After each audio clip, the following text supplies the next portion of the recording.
doing the best today, unfortunately.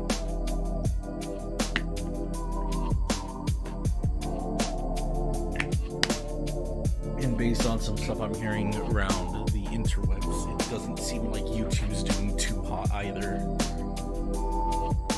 So, you know, just one of those, of course, today's the day I want to try to wrap something up.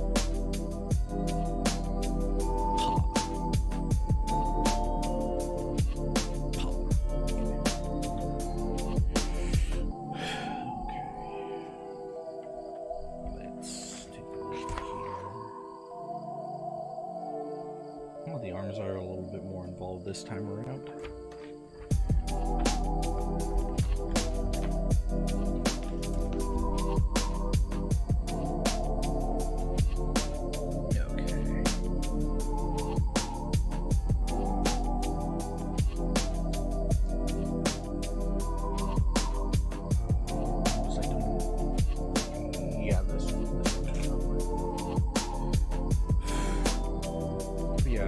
Went to a Halloween party last night, and that was fun.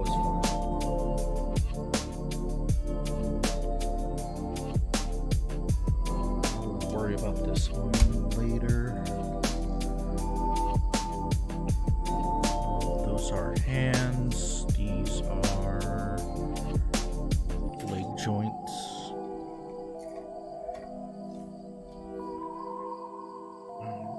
This is something I can worry about later. These are... Okay, so I need these. These are... This chunk of the runner is part of the arms.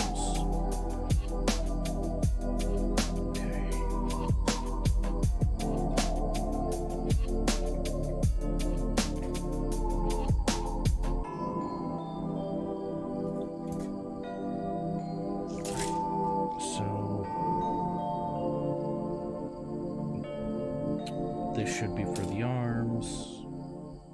This should be for the legs, so I can set those aside.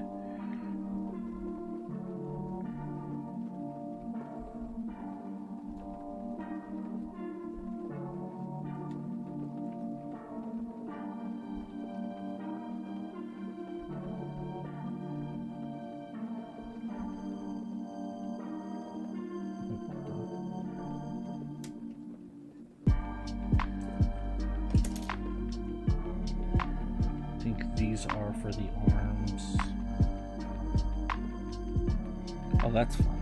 Okay.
Alright. Okay, sorry about that. Got a phone call. So OJ and D, right?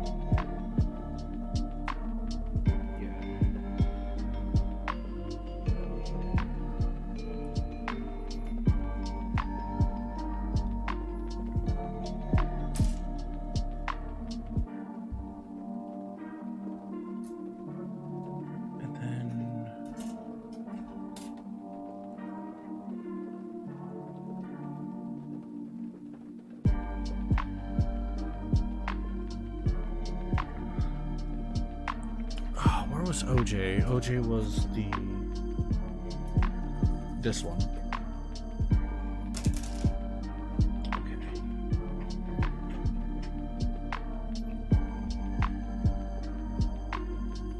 Oh, what? They're using these for the elbow. So 6 and 8.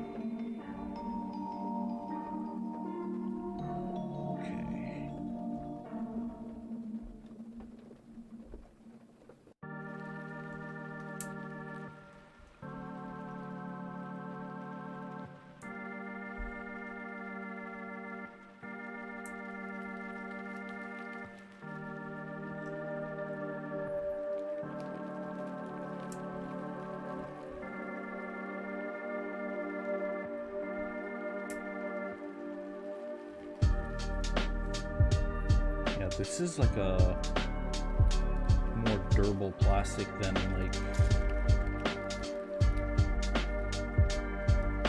these.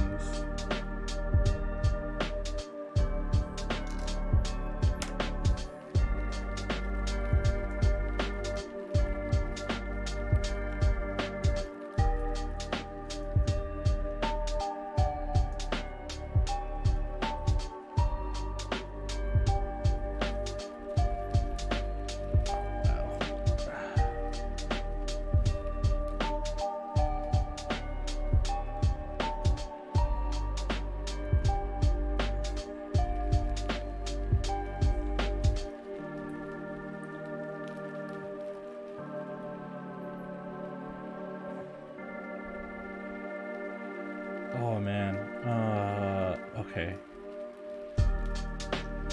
No, I'm getting some Kotobukiya PTSD here.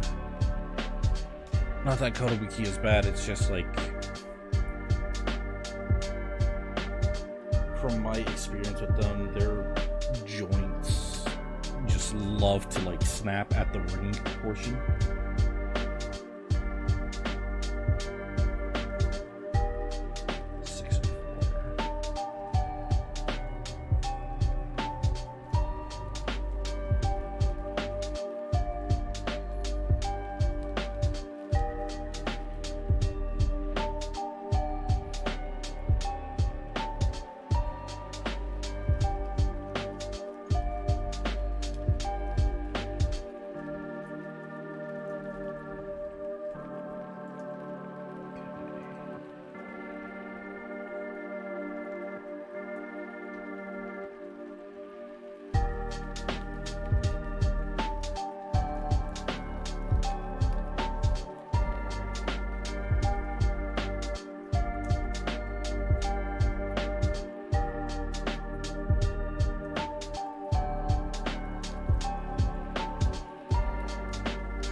A bit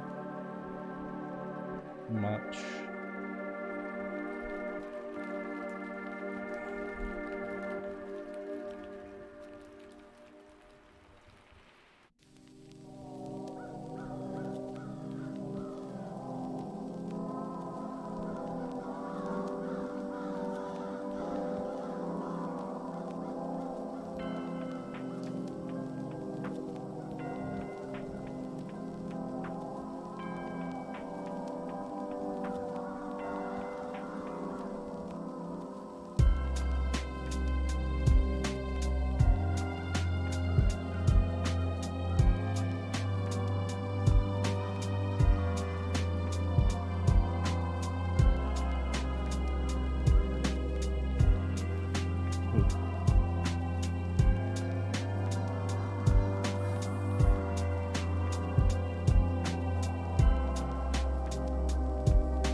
Still blows my mind how good these single joints are.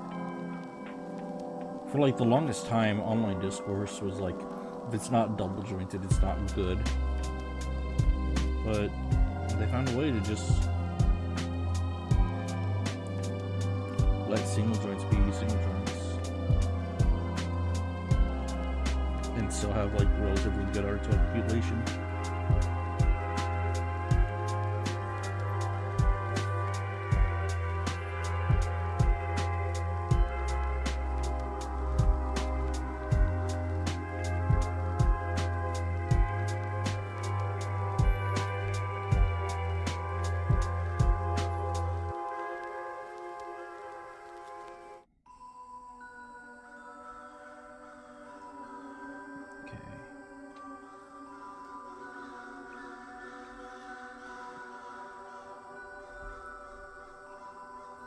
The right arm.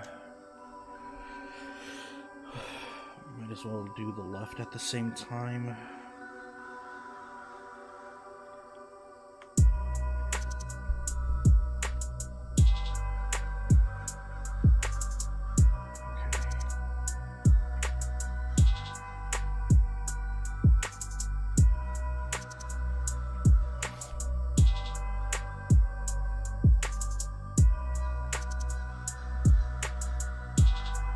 Yeah, going back to talking about manga, just so like I have something to break the silence, because manga is just something I can talk about for like hours at a time. Like, I have memories of just like trying to find just anything to read, because like there will always be more manga to read, right? And I wasn't reading I wasn't keeping up with any of the like big three. I wasn't actively reading Naruto. I wasn't actively reading Bleach. And One Piece, I'm only kind of now getting interested in because of the live action being just unusually good.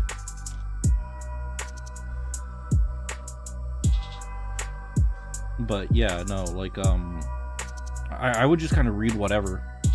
And I would just find a bunch of weird stuff. Like, there's a manga literally out there called... Yeah, no, definitely. We need to finish One Piece live action sometime. Because, like, I think I've still only finished, like, the second episode. So there's still a good bit to, like, get through. But, yeah, no, just, like, there's a lot of, like, really obscure, strange manga out there that aren't necessarily great or bad. I remember there was one, titled, literally, My Balls.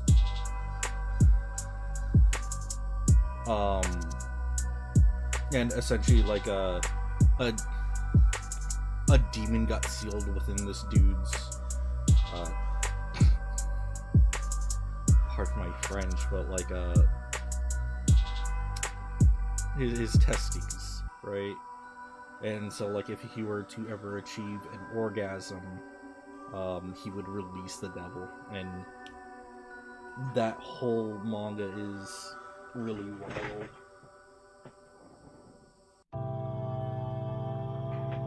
Like it keeps skirting the borderline of it, whether it's appropriate or not.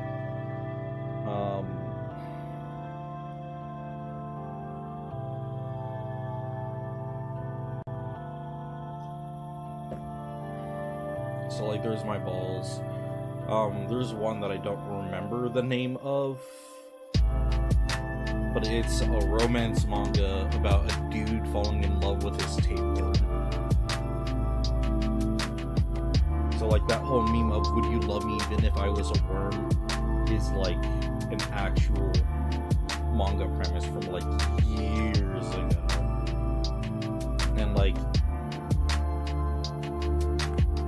everyone is able to like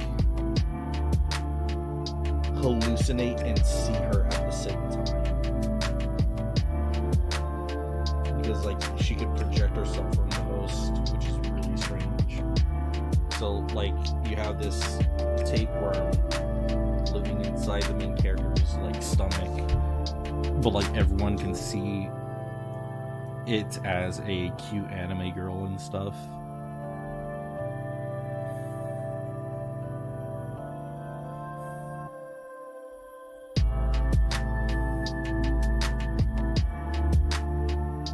That one did have one of my favorite panels, though, because like there's just this one girl who's like, she's very, what was it, like Yamato Nadeshiko, but like younger, you know, like just like a traditional Japanese beauty.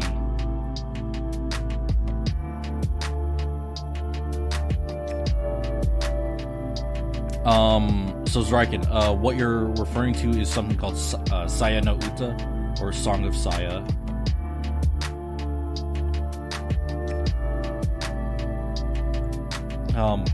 Man, dude, I remember, like, on the topic of that, I've never read it, right? I only know about it because, you know, internet. And, I remember, like, just knowing about it all the way back in, like, somewhere between 2011 and 2013. Somewhere in that, like, time frame. Oh, yeah, no, it goes into some really, like, crazy stuff. Like, currently, there's a visual novel-esque, like, indie game out right now called The Coffin of Andy and Lele, which I personally feel is like a really fun read because it's very like tongue-in-cheek, like they know what they're doing with it. Oh geez, the voice actor of Gridman plays the main role. That's insane. But yeah, in Saya no Uta, like, it's borderline disturbing, or like actually disturbing, whereas The Coffin of Andy and Lele, they kind of play off the cannibalism and the incest as like something very like lighthearted almost.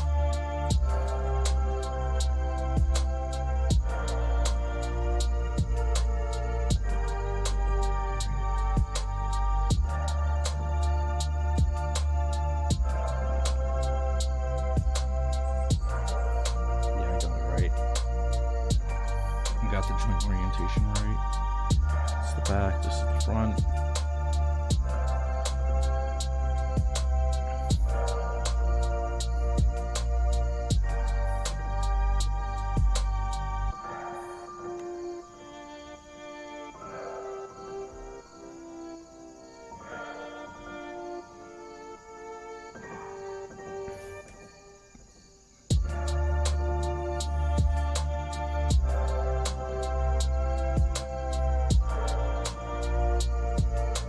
But yeah, the one about the tapeworm, that one's like really not great, because like despite it having as wild out of a premise of like this guy falling in love with this tapeworm, it's like too safe. It doesn't do anything that's like breaking the norm of like traditional like shonen harem romance. Which is, like, it's so wild. Shonen, like, harem romance used to be the isekai genre. Right? Where, like, everyone is just trying to do the same thing, following the same formulas, but throwing in, like, a twist without really, like, changing the quality.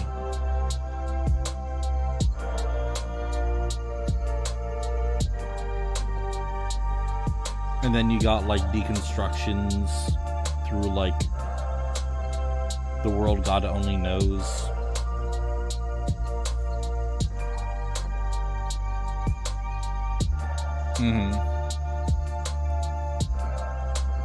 The World God Only Knows as like a deconstruction of like harem romance is really good.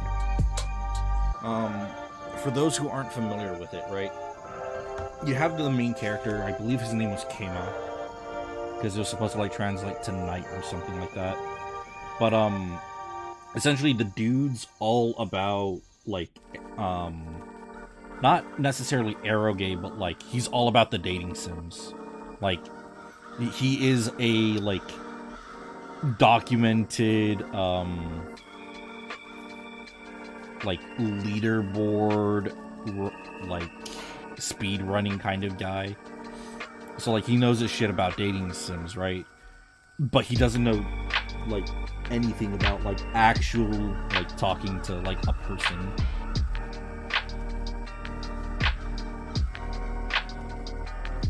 And what ends up happening is like a demon reaches out to him, who's a spirit reaper kind of thing, right? And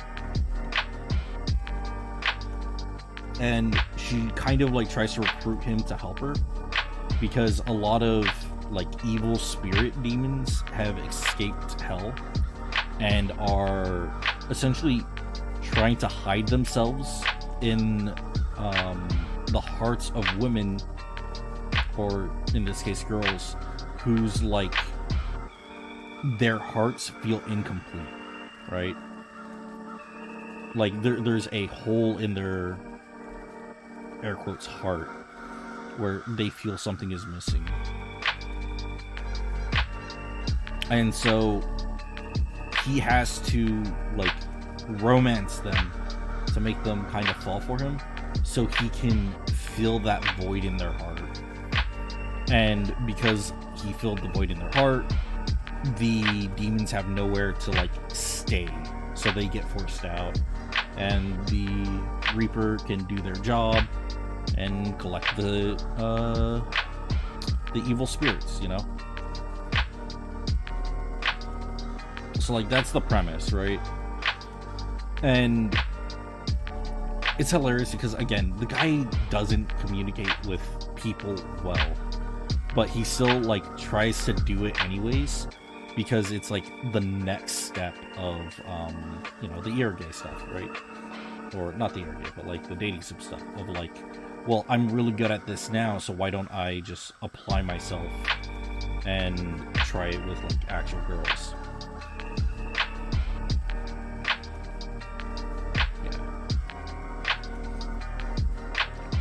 But like,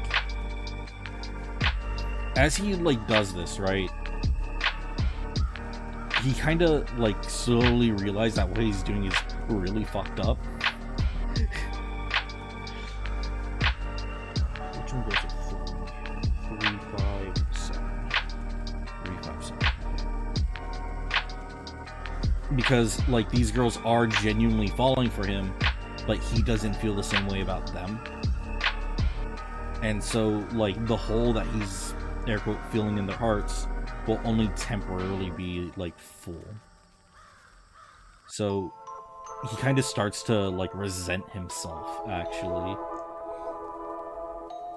But if he doesn't do it, like, potentially worse things will happen to those, girls. So he tries to kind of change up the game plan a bit to continue filling their hearts, but like not with himself, right? Like one girl's an idol.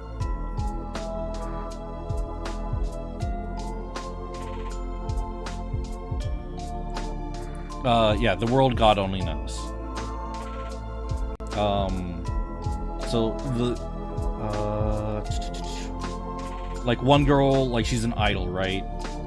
And like the climax of her like arc with him was like her claiming that she'll essentially like sing for him, right? Like he will be her reason for why she's an idol, and that's just not sustainable. So he like tries to communicate to her that she has to be doing it for herself, and as long as she does it for herself, like she'll be a real idol, right? And so like she fills her heart with her job, and like that's that arc wrapped up. The music used for that anime is also like really above average. Like, the openings are like, how do I put this? Like, if you know the song Bohemian Rhapsody, right? Where like the genre like keeps shifting, and it's just like super high quality all the way through. That's kind of like what the openings do.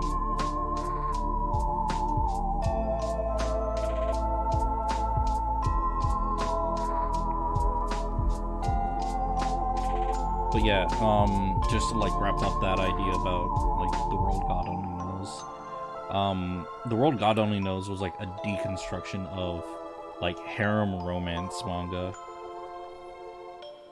and it's another one of those series where I want to go back and read the light novel for.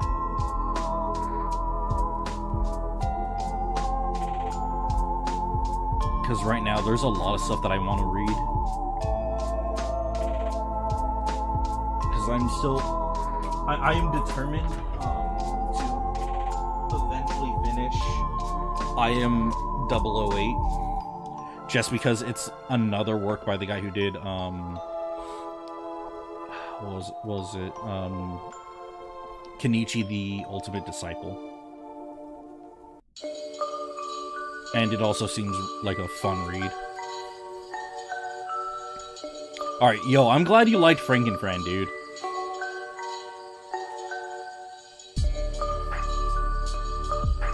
Like, did you, like, read all the way through it, or do you still have a little bit to go? Oh, shoot. Wait, I forgot the,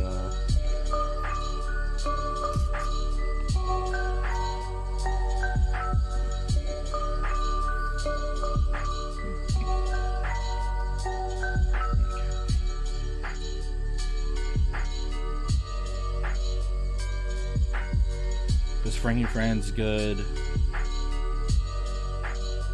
I read 2 volumes. Okay, alright.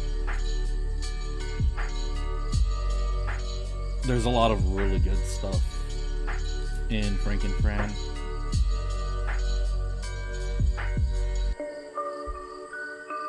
Okay. I think some guests came in to the house, so give me like 1 moment so I can greet them and be a polite member of this household. Yeah, I know that feeling. Alright, 1 moment.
Okay. Alright, sorry about that. Yeah, no. My sister dropped off. They came across a bunch of baby roots and cookie. So.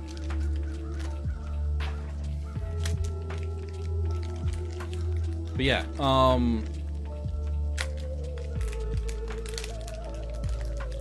my god. I'm kind of glad I never got into like building model cars with my dad.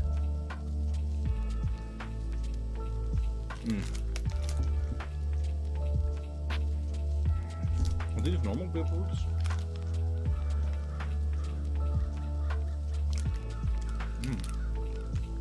You can get behind these.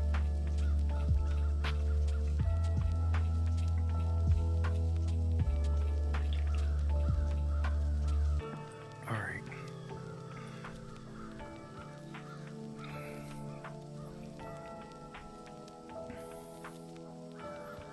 There it is.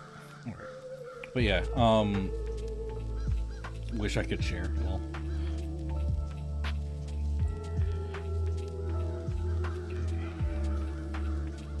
shit. Alright.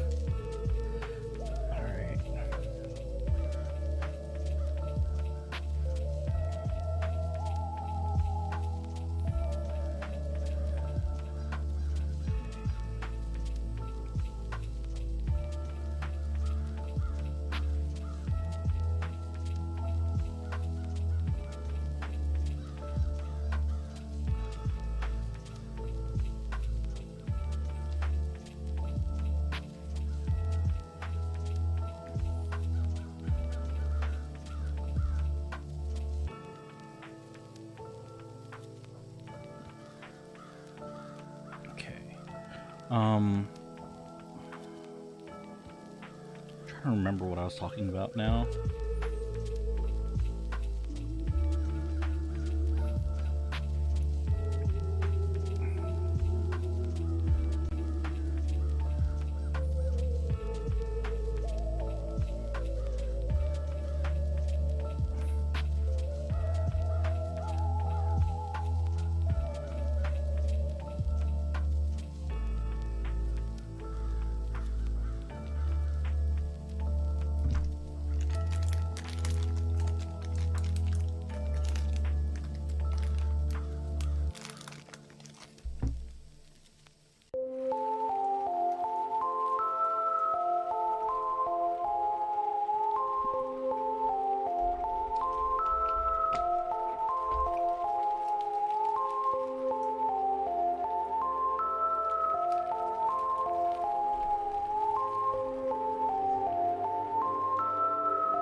But yeah,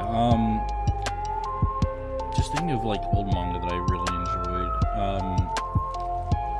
Zatch Bell is still a personal favorite of mine, and it's something I've always wanted to like write a documentary on, like a video essay on it, because it's not as talked about as I'd like it to be. And again, I just want to be able to like share the stuff that I'm passionate about. And the author of like Zatch Bell, he's very interesting in that like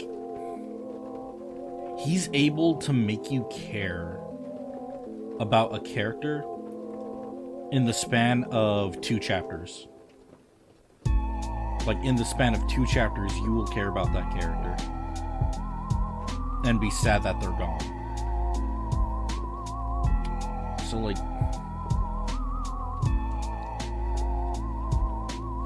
Zatch Bell, yeah. You know what? I'm gonna make this a Zatch Bell podcast while I build this. So, Zatch Bell is a very, very well done manga. Give me one moment, because I need to get the author's name, because I'm really bad at remembering names.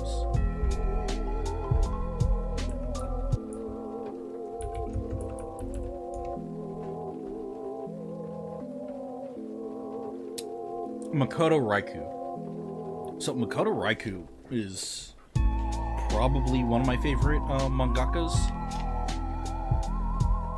And like Zatch Bell, how do I like even summarize the genre of it? It's like a battle royale before battle royales like popped off.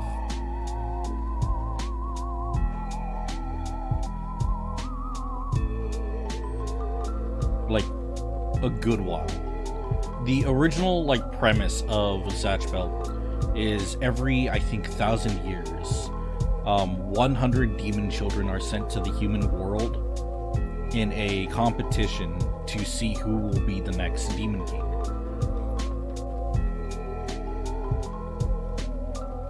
And essentially, they're sent with a book, and the book contains all of their powers. And if their book gets burnt, either, you know, by fire, or the book being hit by another demon spell, the book burns, and when the book burns, the demon disappears from the human world. So the last one standing becomes the new king for like the next 1,000 years in the demon world. And so that's just the start of it. The story follows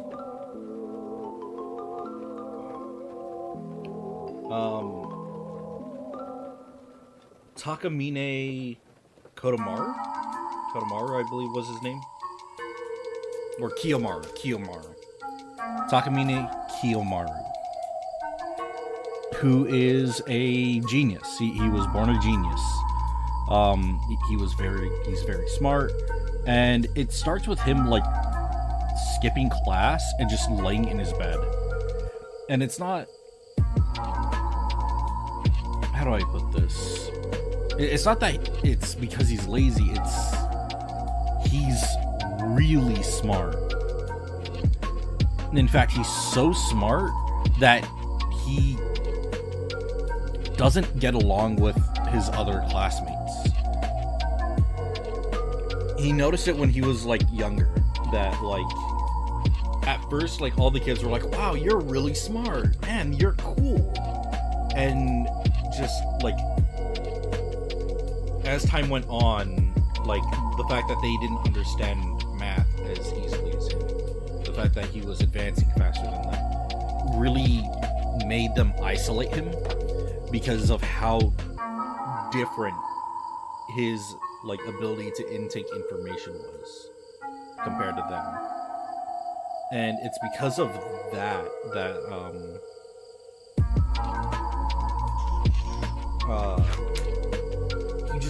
doesn't feel good about going to class. 17.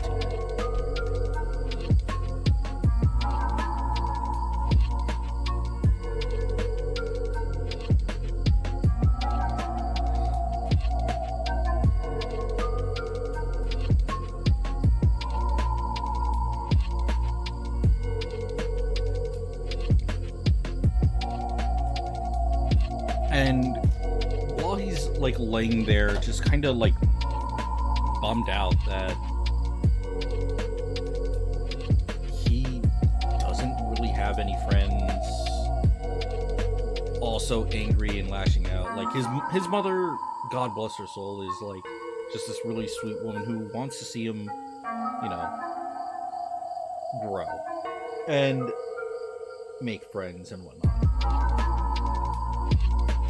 So he's laying there, she's upset that he didn't go to school, and she's like yelling through the door, and again, he could go show up to school, do all the homework and whatnot, and it's just, he'd be picked on because of how different he is. And man, I'm doing a really bad job of like justifying this, but essentially, as he's laying there, kind of like moping about how like going to school wouldn't do anything for him, a child crashes through his window who was riding an eagle and carrying a giant bass.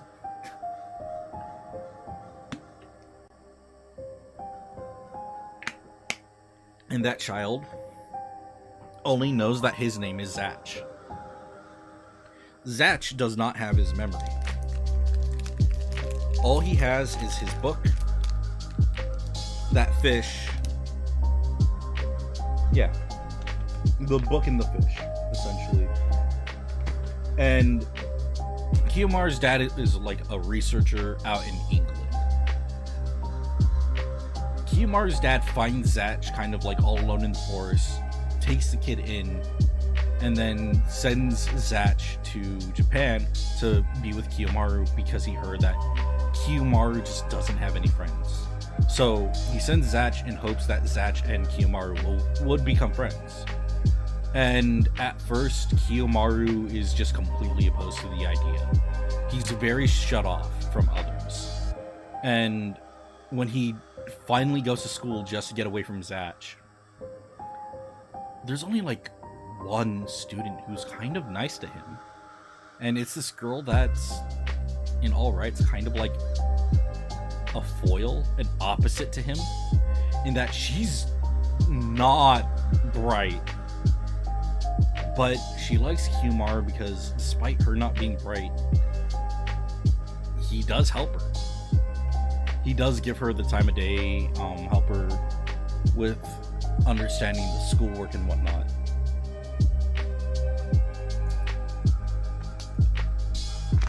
And so, like, she's still nice to him, but other students are a bit more shut off from Kiyomaru.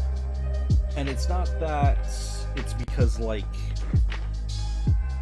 they hate Kiyomaru, it's because Kiyomaru is so shut off from them. Because he just has this attitude that, like, because he's such a genius, that everyone would just treat him as someone different. He doesn't even try. And because he's not trying, they don't want to do anything with him.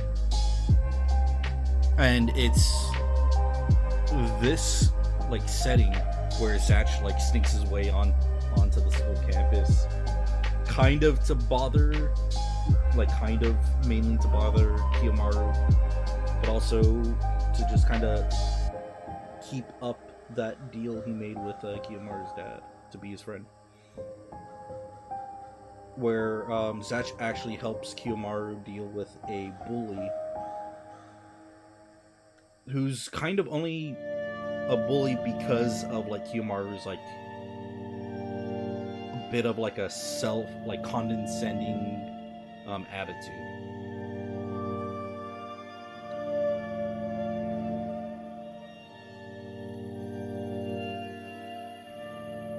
And there's like a confrontation on a rooftop and that's where Kiyomaru kind of finds out about like Zatch's deal, because he accidentally like mutters over his words and accidentally casts a spell that Zatch has from his book,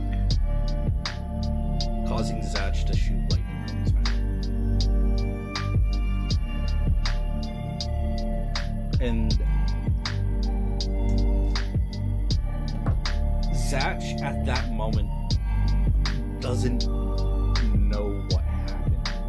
Zatch loses consciousness every time he casts a spell.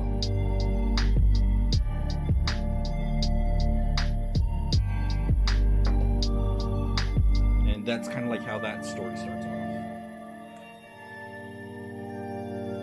A boy who closed his heart off from the world because he was abandoned by others when he was younger, meeting a boy who just has no memories and is obviously different from everyone else.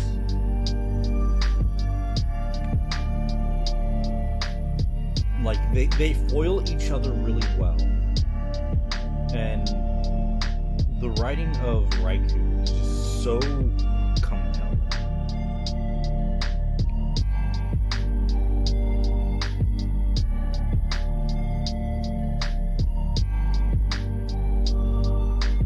Alright, welcome back, Toku.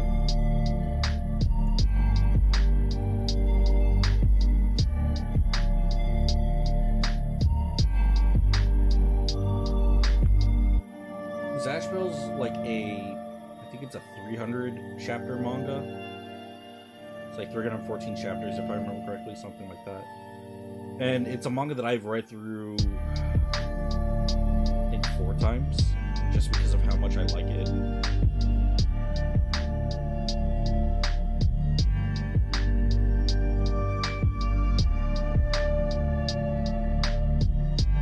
Raikou,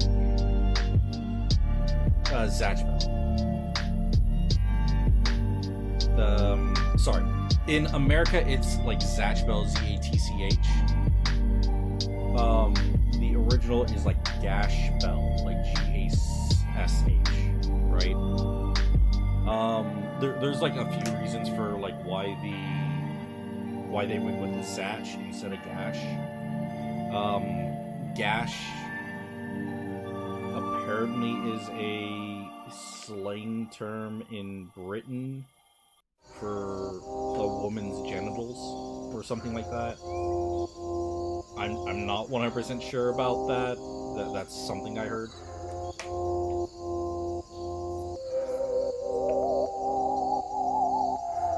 But yeah, no, Gash being a demon child who can cast lightning spells from his mouth is just part of it. Like, all the characters are written to be very human. They're all flawed. And despite their flaws, like, they keep pushing themselves towards their goal. Because all the demons, with a few exceptions, want to be the demon. They want the power, they want the ability to rule. Some of them are, they want to be the leader because they want the like power that comes with the demon, right? Just the power of royalty and all that. But like Zatch, having no memories, doesn't even like want to be the Demon King at first.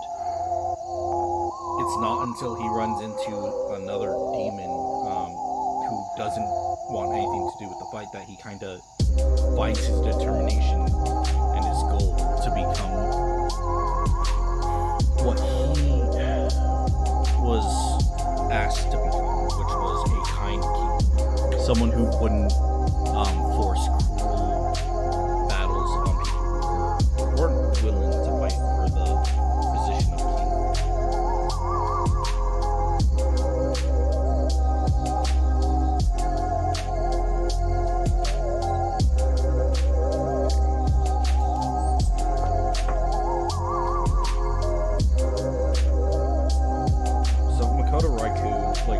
Starts out the story just kind of focusing on Gash and Kiyomaru, their growth in terms of strength as they try to slowly uncover the mystery of like what's up with the demon kids and I got this one backwards. What's up with the demon kids and like the spellbooks? Yeah.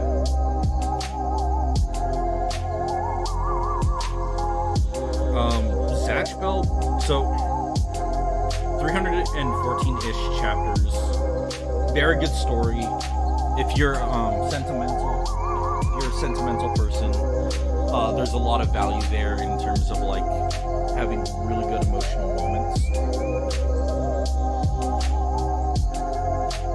And the best part is Makoto Raikou, after all of these years, just starting like last year, I believe it was like near the end of 2022 or earlier this year in 2023, he started Zatch Bell 2.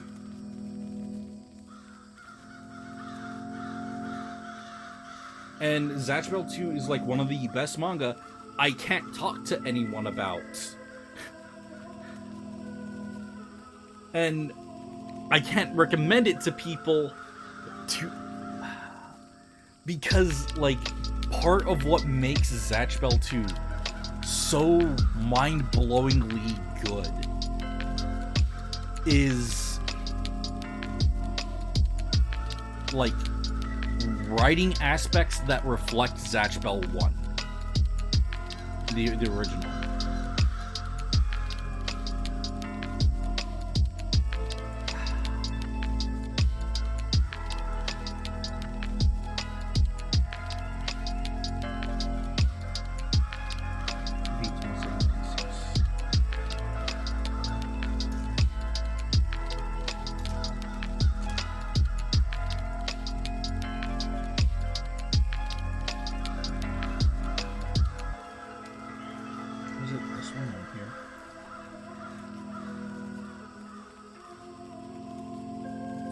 This one, let's it's this one. So, Makoto Raikou's art, it, like, at first glance, it feels very unpolished. It doesn't immediately look great, but it's, how do I put this? It's on purpose, kind of on purpose. Because like his art shines in serious moments, and Zatch Bell it does serious moments very well. But he doesn't want to lose the goofiness that is like the fact that Zatch is still literally a child, and Kiyomaru just learning to take fun where he can get it.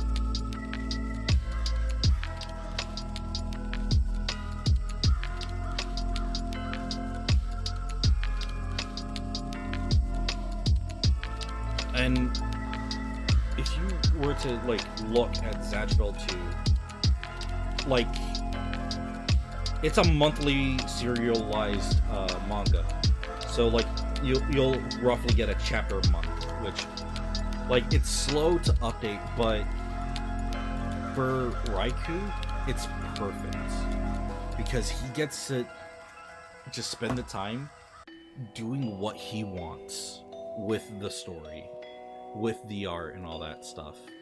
Like he drew a set piece that was just so beautiful, and it's come a long way from just like the backgrounds that were there, that some of them were like really neat and interesting but just lacked some polish. So you even get to see Raikou's growth as an artist.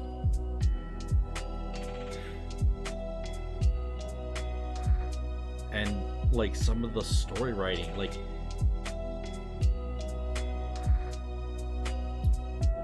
earlier yesterday I was talking about, like, what was it? I'm number 8 or 008, 008, whatever. Like, I am 88, and how I could instantly tell that I am 88 was written by the guy who did Kenichi World's Mightiest Disciple.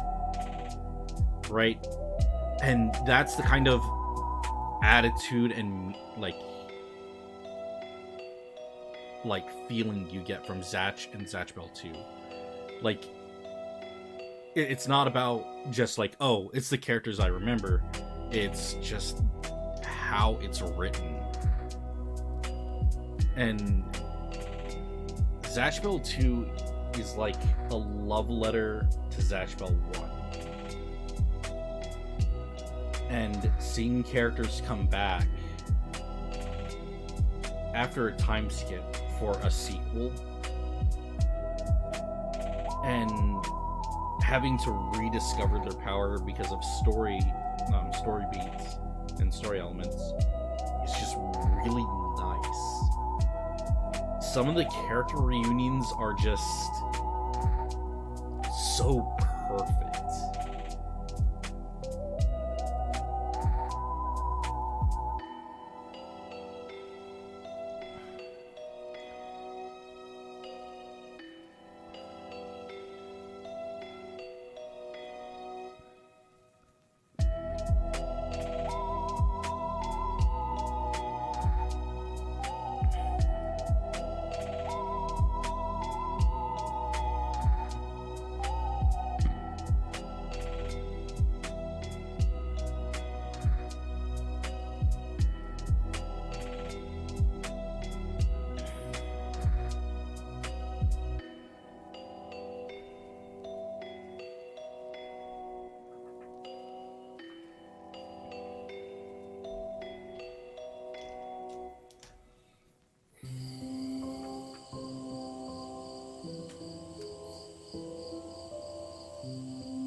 Backwards.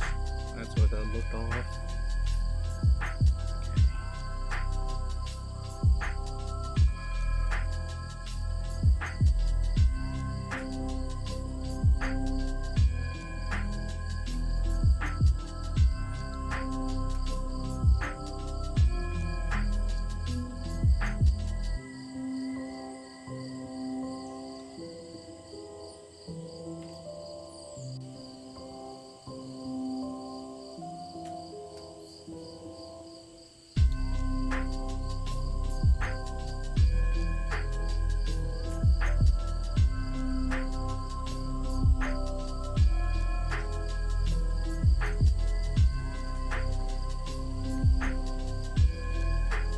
So, earlier I was also talking about some other ideas I had for streams, and one of them is like just a live stream of me writing a story,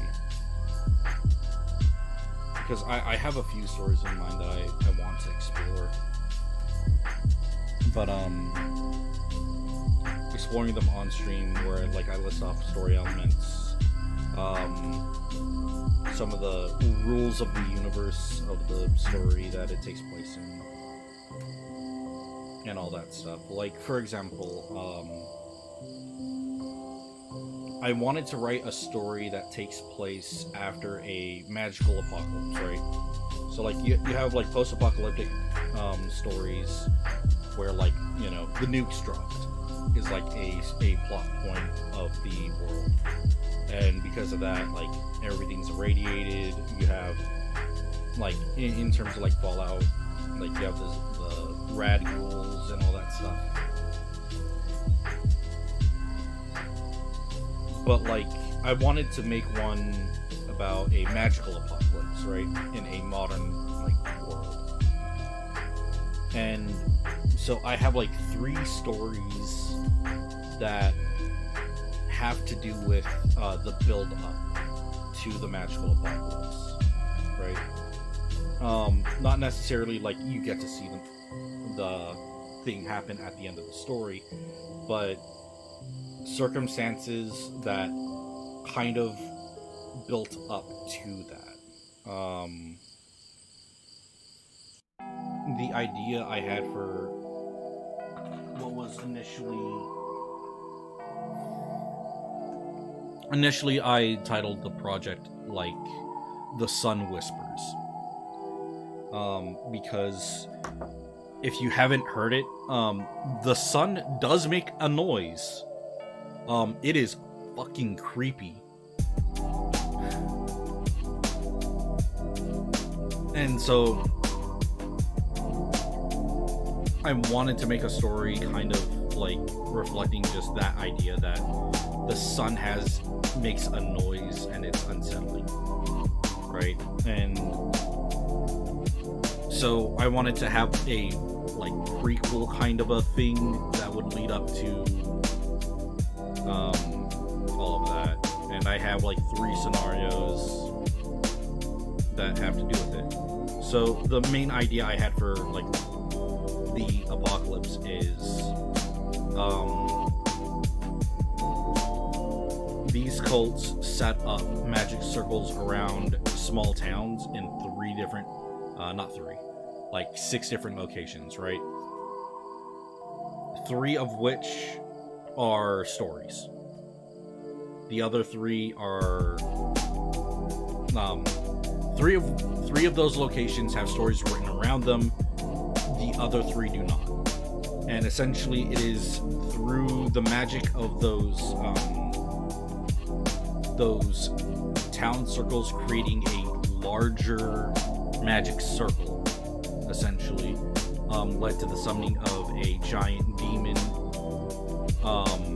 The act of summoning the demon essentially introducing a large amount of magical energy into the world that caused digital devices to stop working, and the large demon brought many smaller demons with them, and that's like the start of that apocalypse. It drove a lot of people into hiding. Life as humans had known it came to an end because of the successful summoning of this immense demonic presence that was only around for a little bit.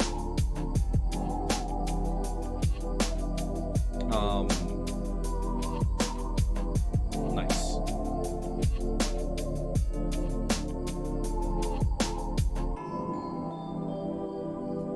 So the 3 prequel stories I have in mind each kind of tackle. Okay. Each of the like prequel stories kind of like tackle the going-ons in each of the towns. Wait, hold on. Dropped frames for 26. There we go. So, I know YouTube has been like really wonky. It might also be my internet, because I know my internet's also like not great right now, and I'm not sure like what's causing it. Like, it has to be a problem with my internet provider.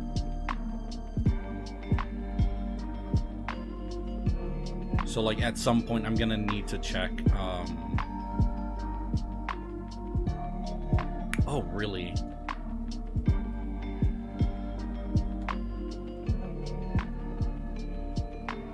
It might be like an ISP thing, because like as weird as it is, because I know Zrekin's like in a completely different place in the United States than I am. but I think we use the same ISP. And so like if his ISP's like fucking up and mine's also fucking up, then it might be like a weird statewide issue with that ISP, or not statewide, countrywide, like problem with the ISP.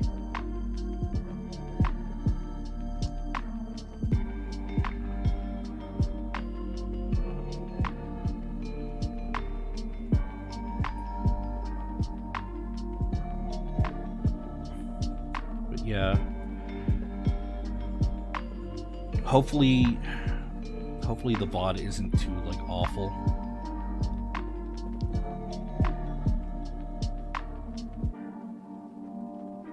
If it is an East Coast problem, then I wouldn't be having it too, because I'm all the way on the West.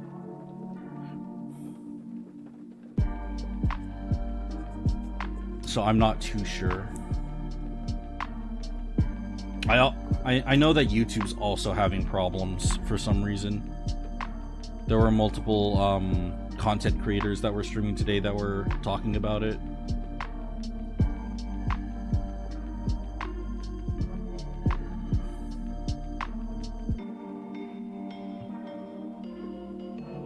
Yeah, Casual L YouTube.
Prequel stories of like pre-apocalypse were going to be about people essentially leaving a life behind to go live in these towns that have varying levels of cultist like activity, and just how they deal with life in those communities.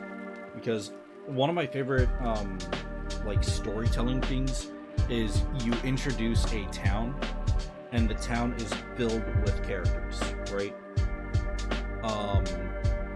If you can think of like Twin Peaks, where yes, the location is a town, but each of the citizens are important in their own right, is like a kind of story I want to write and I kind of want to do.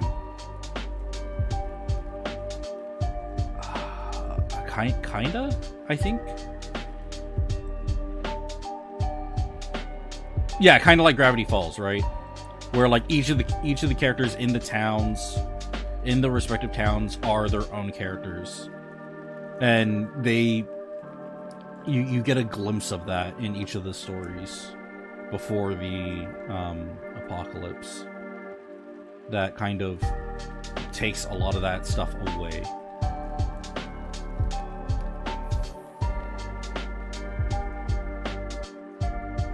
So it's a weird way to say that, because it would be the other way around. Gravity Falls is more like about like paranormal creatures, right? Where Gravity Falls is like paranormal creatures, where Twin Peaks is like a murder mystery with like paranormal aspects in it, to my understanding. Twin Peaks is something that I need to take a look at myself.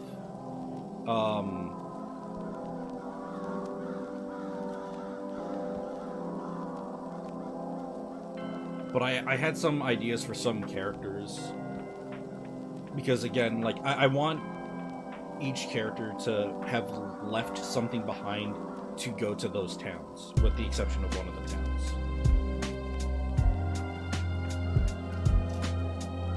Like, for example, one of the towns will be called Shallowwood, right?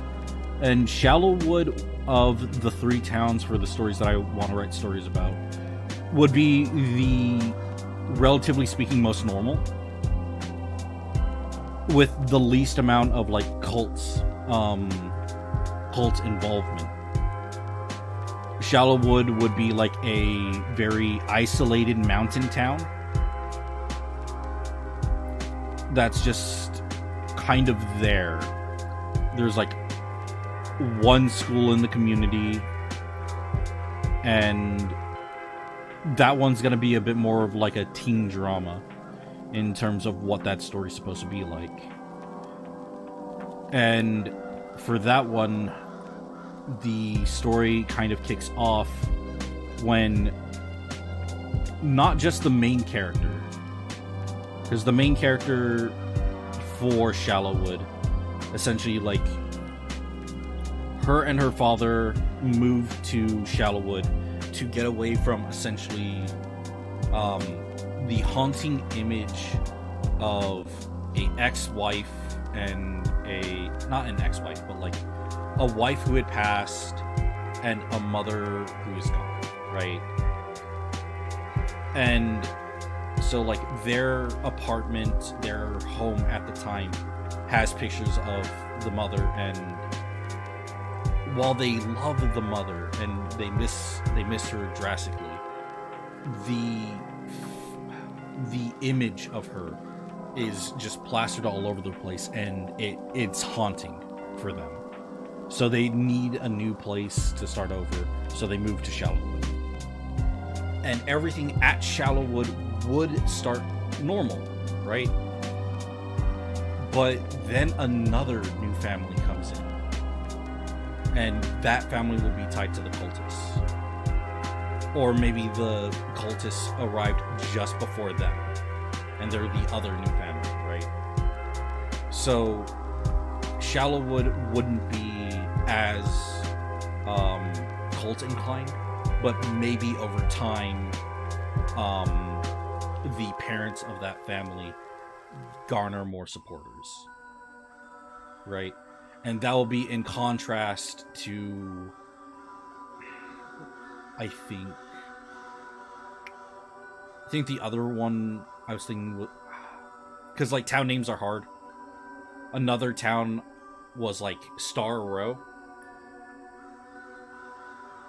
where that town has been controlled by a cult for like years at this point. So this guy leaves his life behind because there's just nothing there.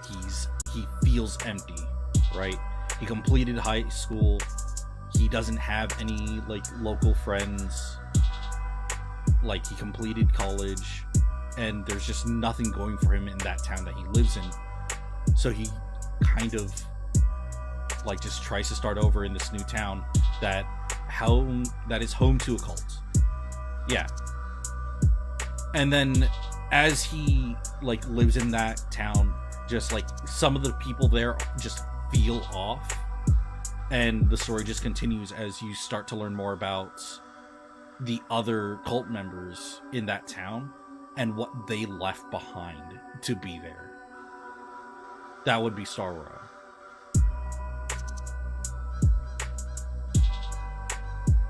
And Star Row would just follow that. Like, I'm trying to come up with like more details for like the main character, because the main idea for the main character of Star Row is he's empty. He's looking for something to fill a void in his life, but he doesn't even know what that void is. So that one's going to be a bit more philosophical on like him finding his meaning in life while he's in this town that's controlled by a cult. And then the third story, I'm a big fan of like older adult characters who they just want to be a good parent. And so I have ideas for the main character for the this third town. That's kind of, it has a cult presence in it, but it's not completely controlled by the cult. So this third town would be like the in-between of Star Row and Shallowwood.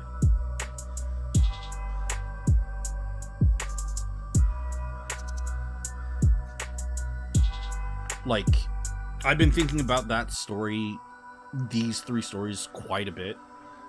And, like, I have my own idea for, like, a magic system. Which the magic system would be a bit less prevalent in Shallowwood, but more prevalent in the other 2 stories. Where the magic system would probably be like a universal thing for what's going on in the post-apocalypse stories that I would write for it. So I'm still trying to think of like ways to separate them, because I want the post-apocalypse to be the Sun Whispered, and the Sun Whispered is going to be like way more Lovecraftian, not Lovecraftian, but like more like cosmic horror-y.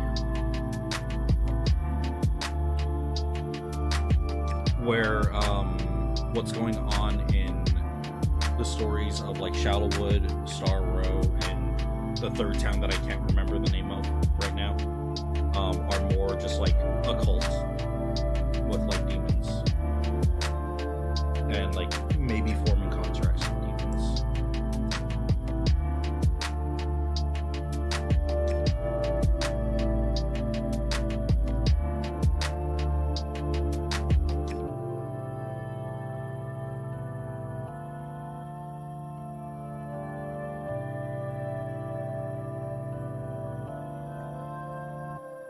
Fear of the unknown, fear of that which is larger than itself.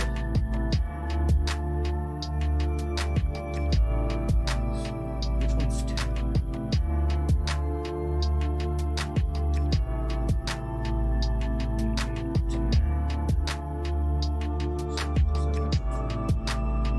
Oh, I kind of don't need that. That's fine, as long as I'm paying attention.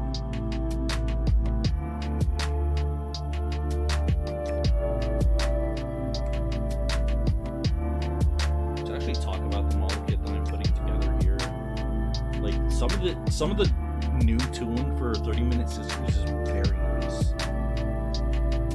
They're doing a really good job of kind of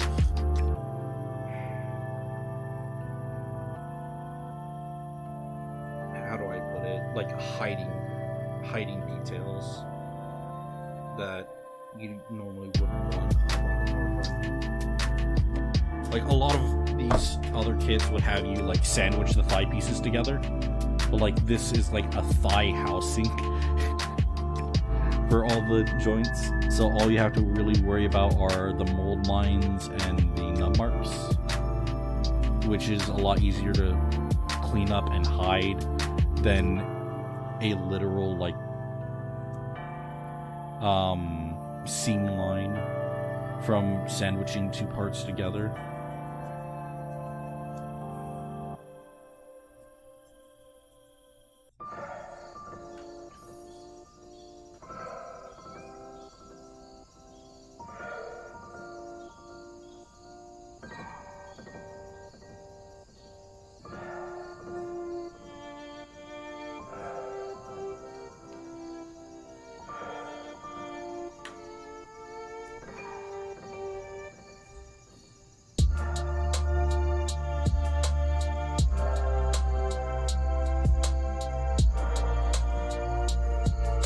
The only problem I have with like my magic, the magic system I have in mind, is that it inherently involves body horror, and that's just not for everyone.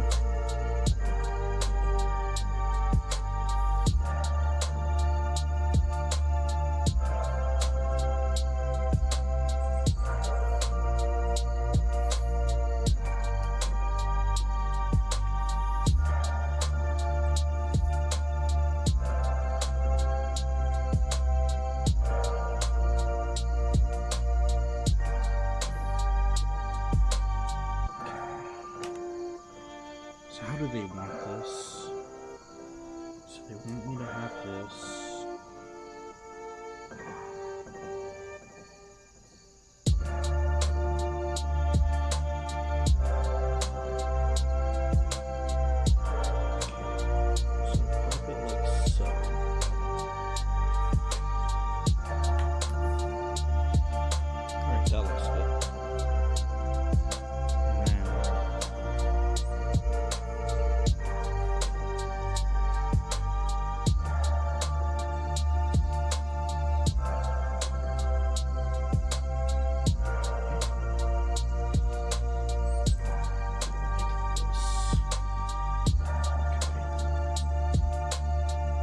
Cosmic horror, in terms of writing, I feel is very, like, strong if it's executed properly. But you have to keep in mind that, like, part of the appeal of cosmic horror is the fear of the unknown. So what you describe as a, like, cosmic horror, like, you still have to be vague. Or, like, in terms of, like, what details you do provide, you have to make it interesting.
Yeah. No, like...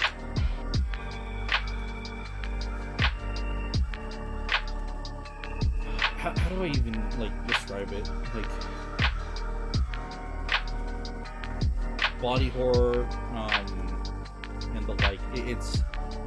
A lot of cosmic horror is just that which is unnatural. Right? That which we aren't meant to see, that which we aren't meant to understand. You know, the forbidden things that are larger players and whatnot. That's like a major theme in that.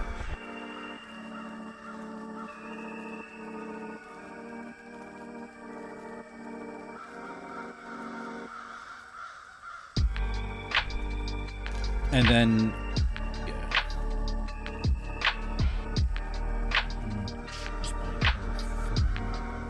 Tetsuo the Iron Man. Let's take a look. I'm assuming it's not for the Bane of Terror.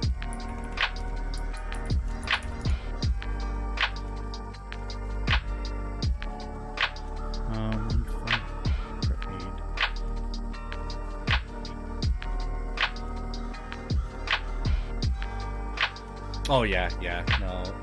Like a lot of... Oh, Tetsuo the Iron Man is on YouTube for free.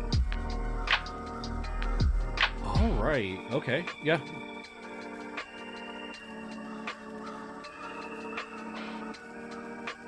I could probably give this a watch later. Because I know there's this. Like, this is interesting, and I do want to give this a look. But there's the Bullet Man. Wait, so there's the Iron Man and the Bullet Man? Interesting. Alright. I'll give this a look, definitely.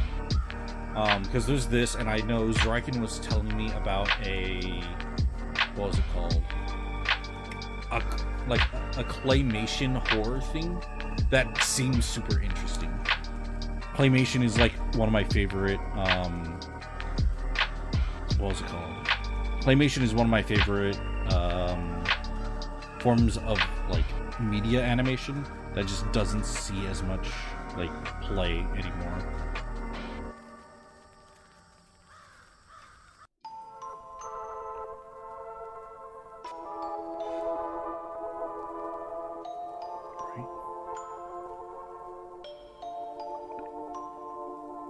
So, I haven't sat through Chainsaw Maiden or Chainsaw Maid. I've seen bits of it.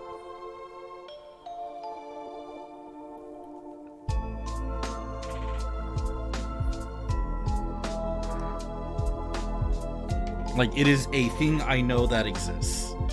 But aside from that, like, I've seen very little of it.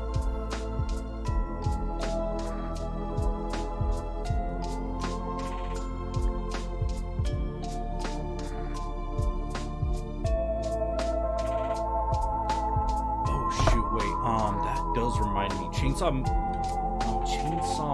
does.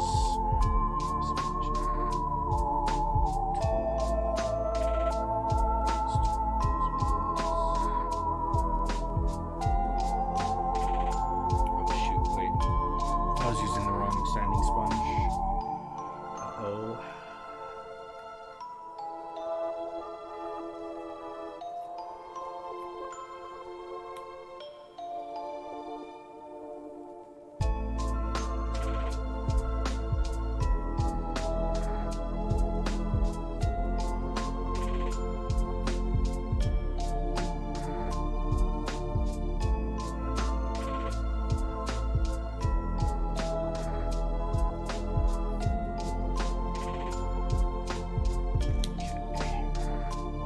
Now, at the very least,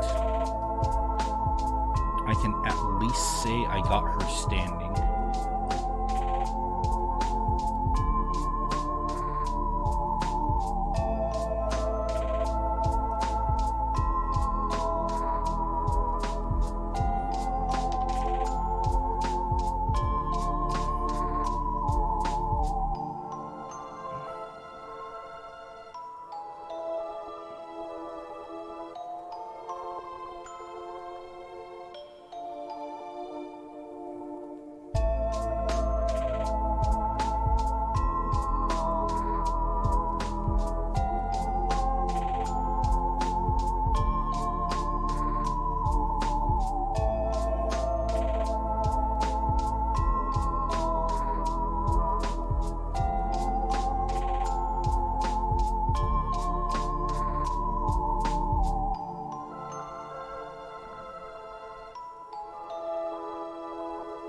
Yeah.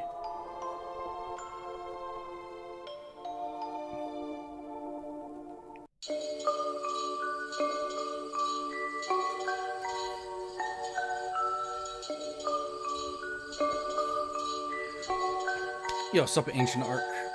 And, nah, I should be Twitter safe. Like, there's a whole subsection of, Twitter that's just all about the 30-minute mission kits and customizing them, right? A lot of them like to, like, just hit bash them with, like, mecha stuff. For example, this should work for the most part. So, let's do this, for example, like,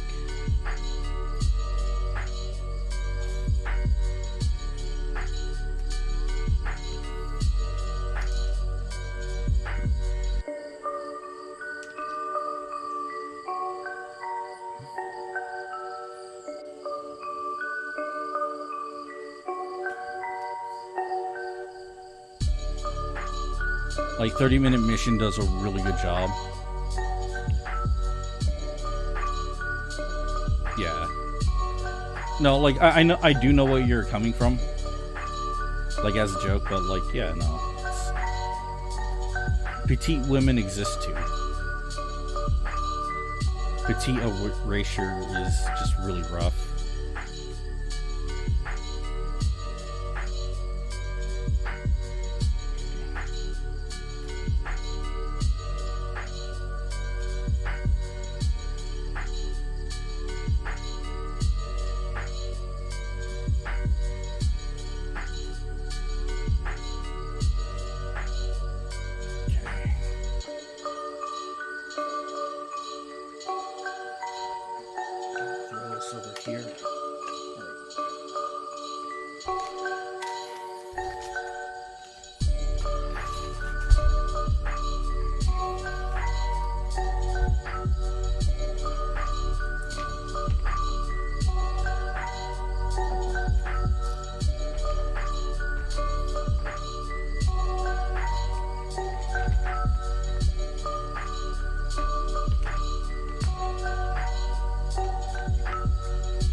now I can get started on some of the other stuff. Actually, hold on, I did forget something.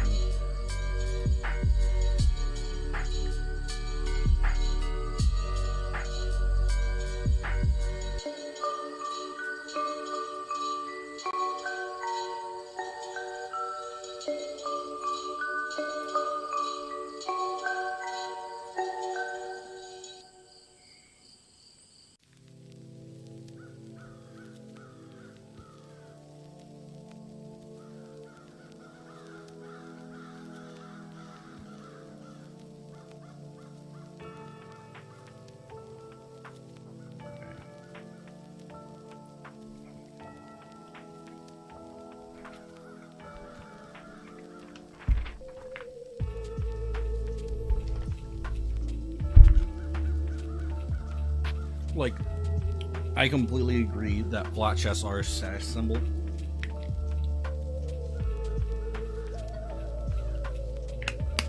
I have to play it particularly safe because, like, all throughout high school, like, I kind of grew up being really into, Zero no Sakaima, Toradora, who have, like, petite leads, and like those were like two of my first like the characters that I vibed with the most, actually.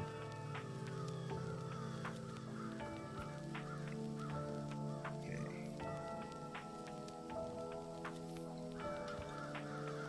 Alright, so now I'm supposed to be working on the pumpkin skirt.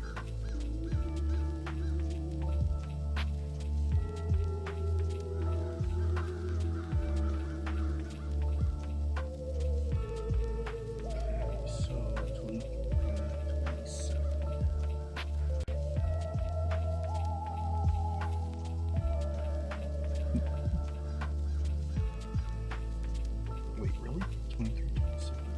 Oh, wait, no. 28, 24, 21.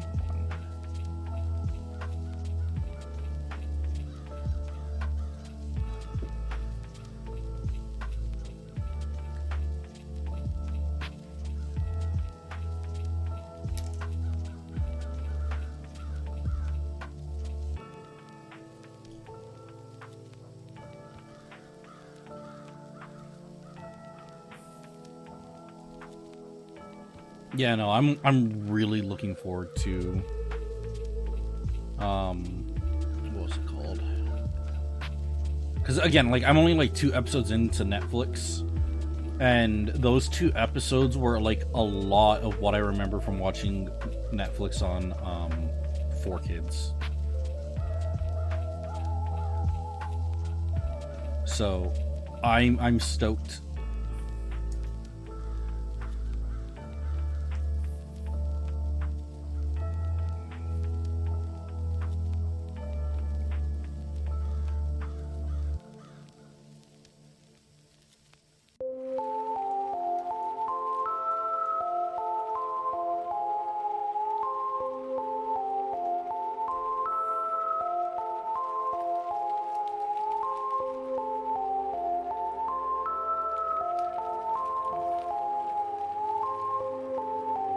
Like, there's a lot that I want to...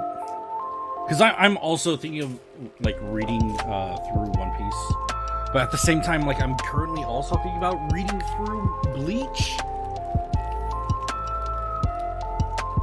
So, like... I'm not sure. Because I really like Bleach. And I'm kind of starting to dig One Piece.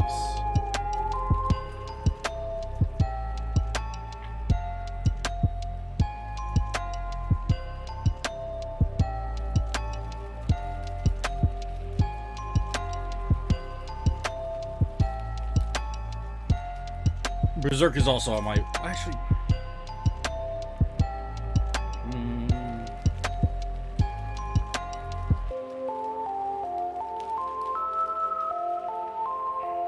Like, Berserk is something I've been meaning to read for a while. But, like... how do I put it? It's in a very similar space as Evangelion, where like they're media icons that I just can't bring myself to read for some reason or to experience. And I want to. Like, that's the other part. I want to, it's just, like, I haven't done it for some reason.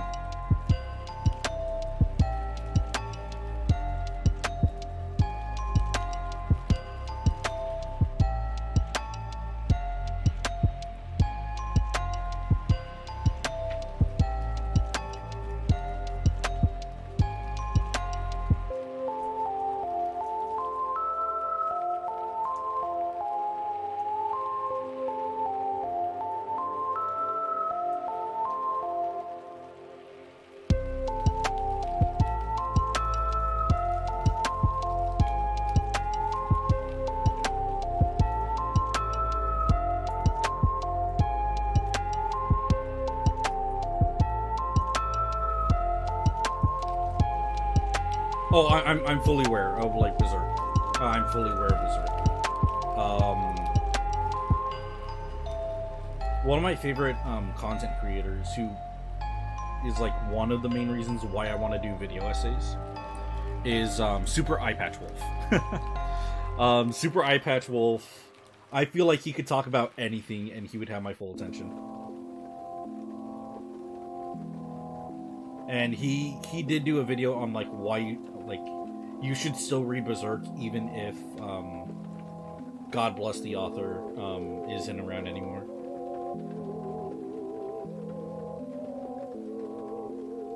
Like, I've been rewatching some of his content.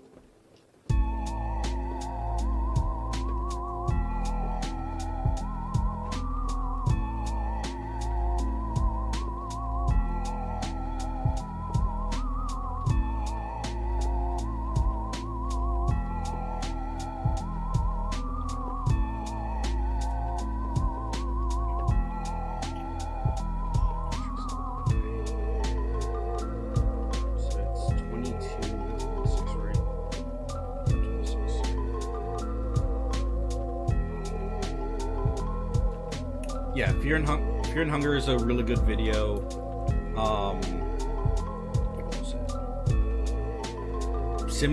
His Simpson videos are, like, super nice. I really like those as well. I think my favorite would probably have to be his Garfield video. What the internet did to Garfield, and, like, the idea of, like, some of the existential crisis stuff that he went through because of that video is just so good. The phone call he gets from his mom about him having a giant Garfield plushie, he's like, what are you talking about? I didn't have one of those. And she sends him a fucking picture.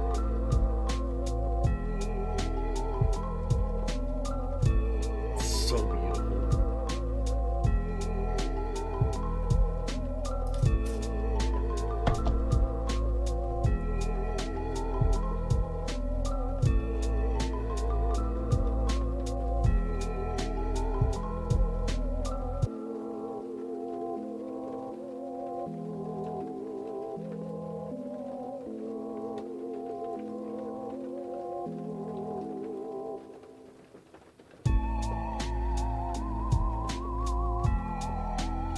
The Garfield one is super good, and the Garfield thing becomes, like, this bit in, like, some of his other content that's, like, really strong.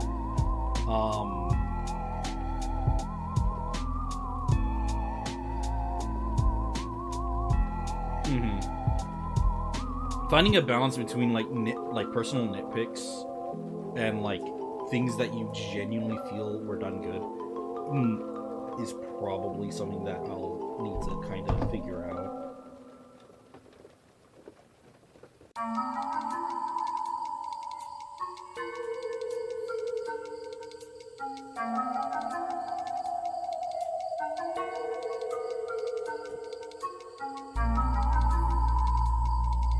I'd also have to find a way to just not only focus on like what I find to be good about something.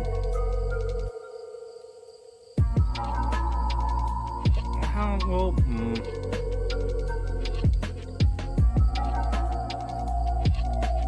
I'd probably have to work on it. I'm sure I could find a way to make a video essay that's like really compelling. Because I always wanted to make one about Zatchville.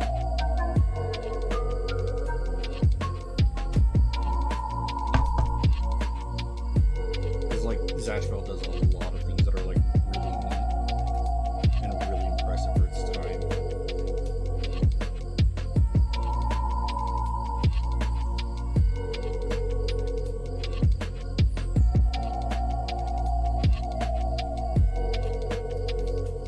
Like one of the things that like will like forever sit with me in terms of like Zatchbell is like the Raikou art wise, he can make someone whose like design is as like goofy as like Gash and just like find a way to just make them super cool.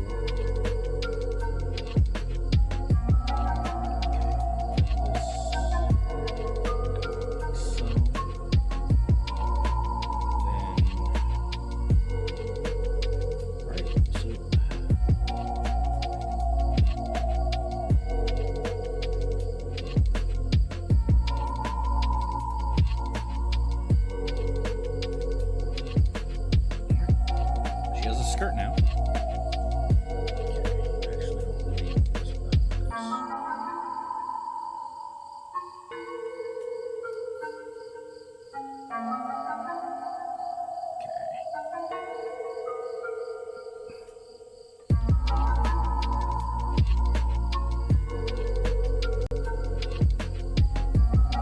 Interesting. I might mess around with that little detail later.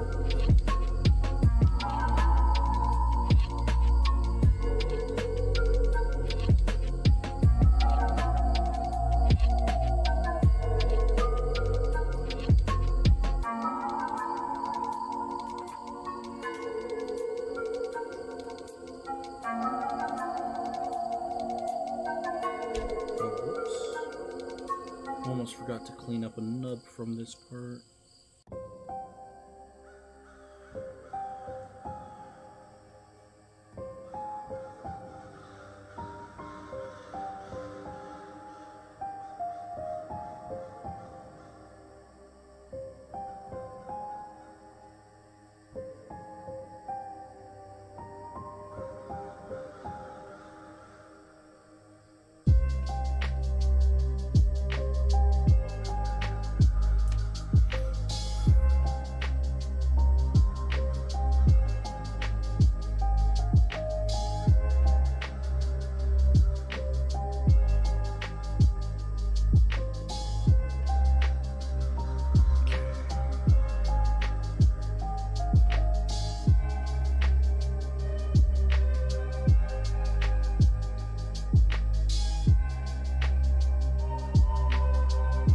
Oh, wait, that's adorable. Hold on.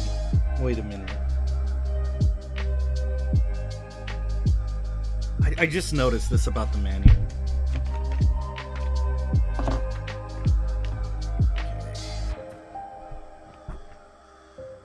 If you look right here, I'll try to mess with the focus for it.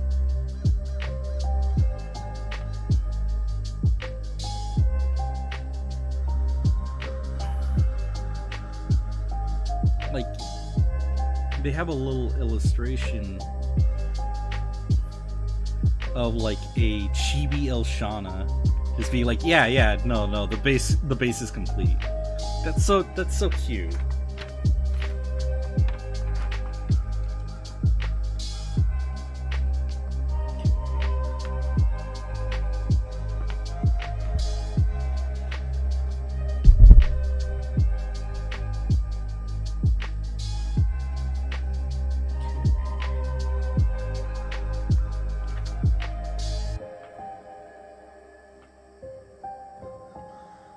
Oh wait, where was he? He was over here.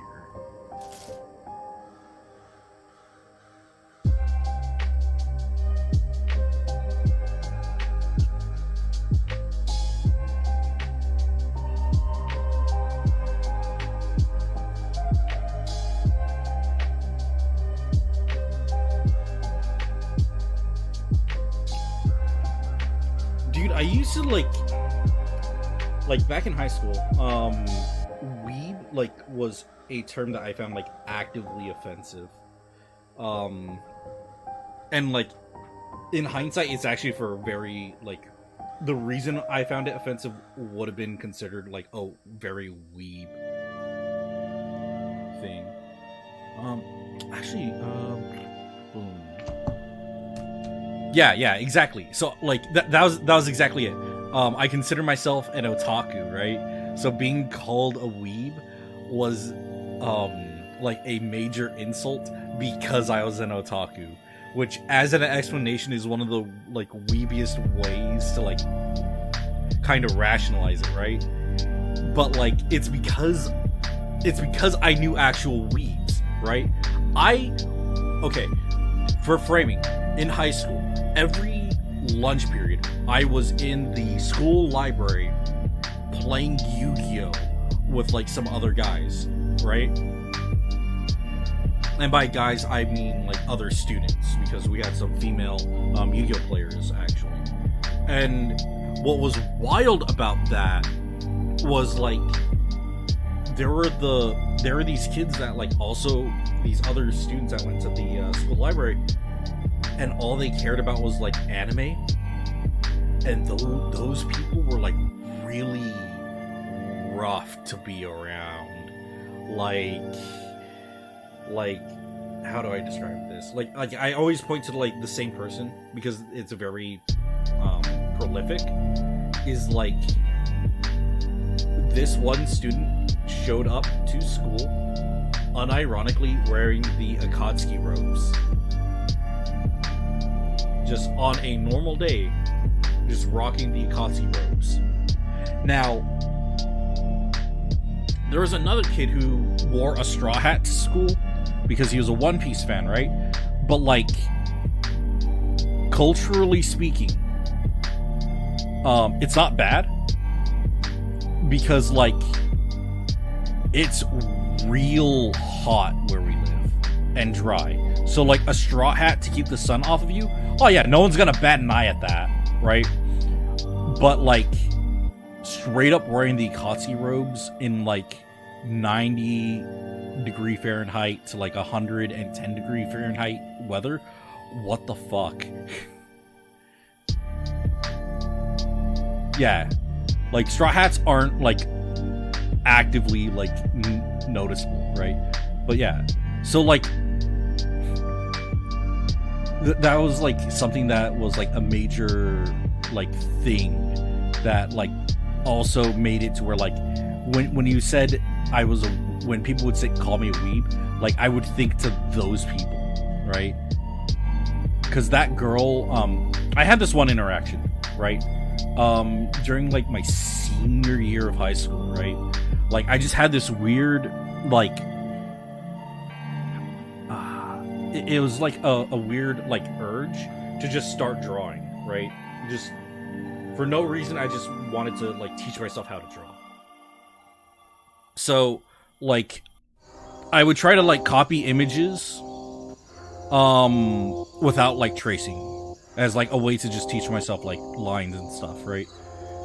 So like someone caught me drawing a character from Fate, right? And they're like, wow, that looks really good. Do you want to look through my art, like my art binder? And I was like, you know what? Sure, I would love to. Because like she seemed like very like excited and happy. And so I was like, sure. And I started like going through her work, right? And it is some of the most objectively well-drawn yaoi I had ever seen.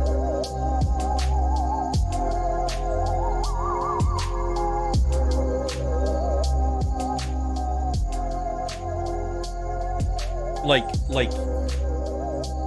yes, you could be like, oh my god, it's yaoi, right? But like, no, like it was like objectively well drawn, right? Like subject material aside, it was good, right? Like I didn't care that like it had like, oh god, what was it? Like there were like Kingdom Heart characters, like I think it was like Roxas and some young, like smaller guy. I think I saw something with Itachi, if I remember correctly. There was like something with Itachi and Sasuke. And damn, they're brothers, but oh well, right? So like again, just really objectively well drawn yaoi, right? And I didn't let that deter me. I was just like, yeah. So like I just started talking to her, and like the conversation just like eventually became like, hey, do you watch Naruto? And at the time I didn't know that there was more Naruto, like base Naruto, beyond the Sasuke retrieval arc. Like, to my perspective, like on what I knew, I thought the original Naruto stopped at the Sasuke retrieval arc, and then they started Shippuden, right? And so like when she said that, like I was real for her. I was like, for me, Naruto dies at Shippuden, right? And like she was like, okay, yeah, no, I kind of get where you're coming from. But that girl that I was talking about earlier, the one that wore the Akatsuki robes, she freaking instant transmission behind me. She nothing personnel kidded me, right? And went like, "You're dead to me." And I'm just like, who are you? What? You weren't a part of this. Like, where did you come from? And then she storms off, super upset, right? And the girl that like was like showing me her art went like, "Oh, I'm sorry, I have to go console my friend," right? And she packs up her stuff and then like goes after her friend who was really upset about that. And I'm just like sitting there, like eyes wide open, and I'm just like, what just happened?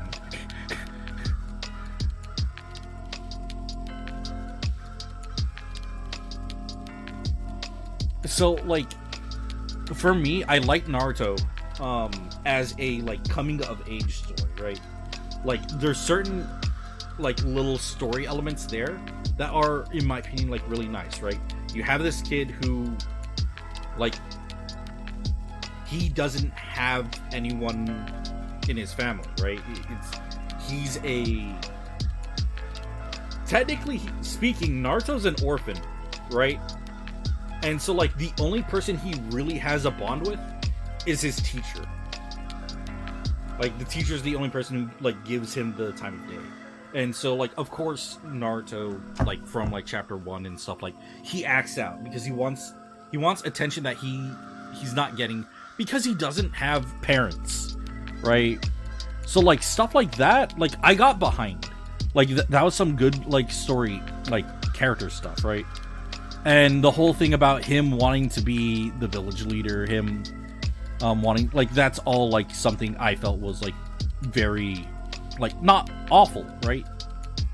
And it's just like as the story goes on, like it gets worse. Like that's just that. But like at its core, like without like accounting for like Shippuden, Naruto, like OG Naruto, was a coming of age story that I really liked.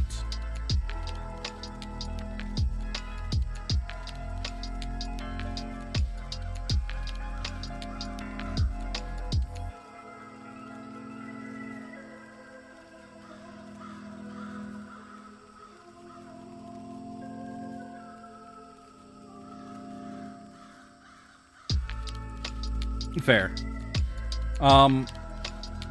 Bleach was something I was like watching for a while.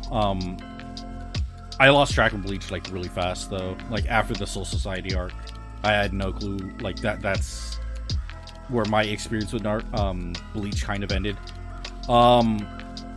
Dragon Ball, like, I don't know. I remember liking Dragon Ball, but I'm kind of indifferent to it now.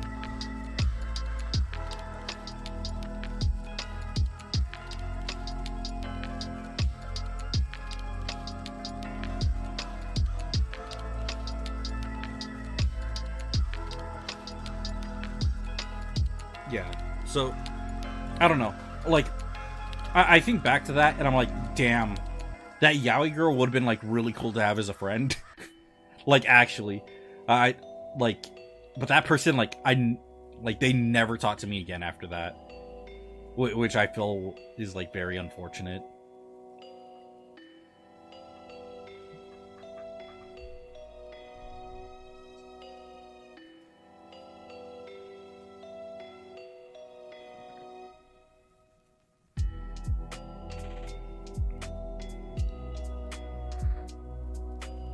Lol. But yeah, no. So like that was just like a thing I remember. Trying to think though. But yeah, no, like Berserk is definitely something I do want to go and read at some point. But like because I know of like how Berserk can get, I'm afraid to read it at my day job. Because I do work around high schoolers. So the idea of me being caught with something that might be like really messed up while I work in a like school system, that is wild. Something I don't want to deal with.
Oh yeah, no. Like trying to watch like anything like that in public is like really crazy.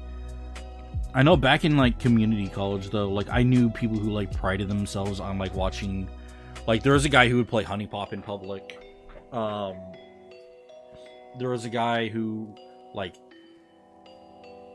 he read doujins in public because and like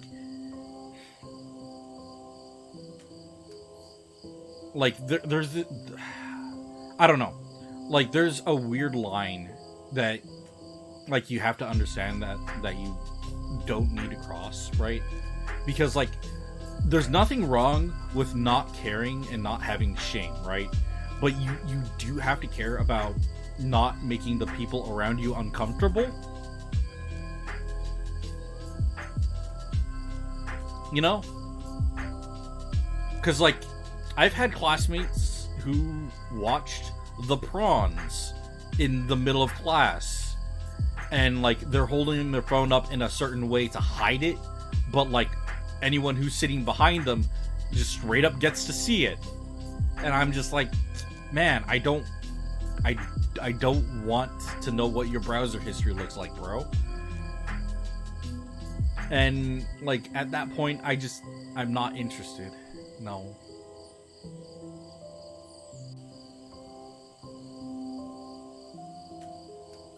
Yeah, no. Like, K-On! Is, like one of the nicest, like, most wholesome things that you can watch.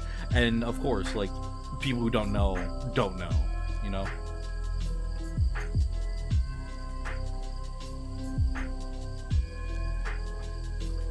Although that like stereotype of like you're watching a thing and like of course the sussiest thing happens right when someone walks in on you. Like I did have an experience like that.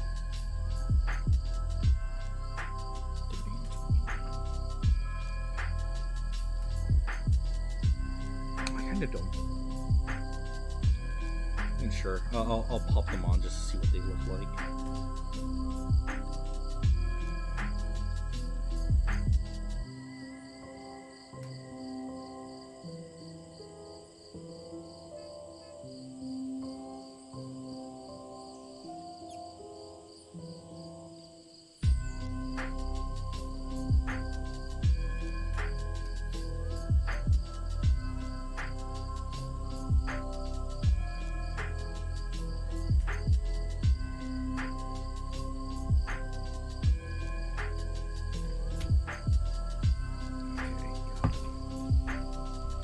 The other ribbon.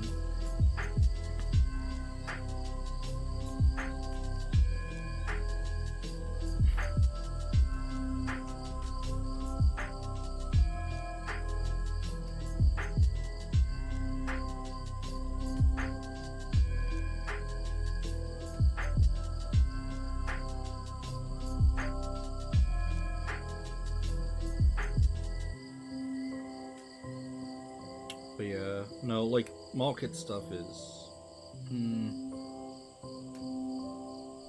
Because, like, right now... Because there is one video essay that I'm working on that, that's been eating up, like, a lot of the time that, like, I would have been streaming. And it's Armored Core. I've talked about it. Like, I've 100% in Armored Core already. And Armored Core 6, rather.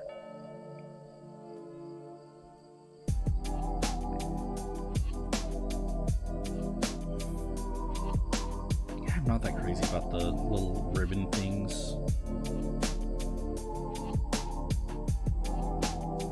It's... AC6 is very good. And... after 100%ing it, meaning I've gotten everything S ranked, I've gotten all the parts, I've gotten all the achievements for it, I've gotten all the endings, blah blah blah. I'm...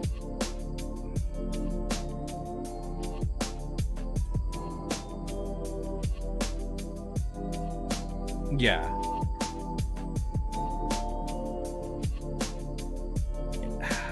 Like...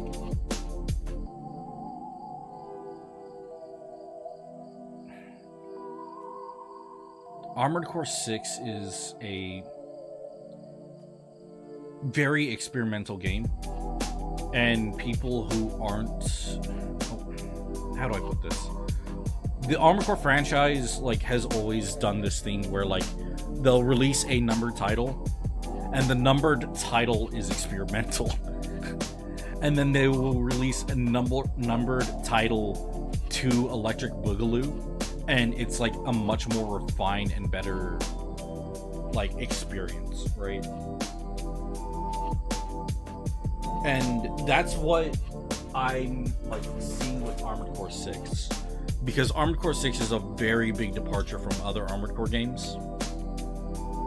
In terms like there's like straight up just the game speed is faster than 5 and all of the like 3 and below, but not as fast as 4.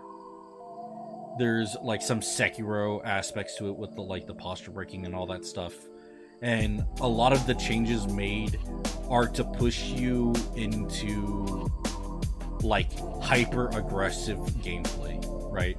They want you to be unrelenting, and they want you to be aggressive. Be aggressive. Be aggressive. Be aggressive.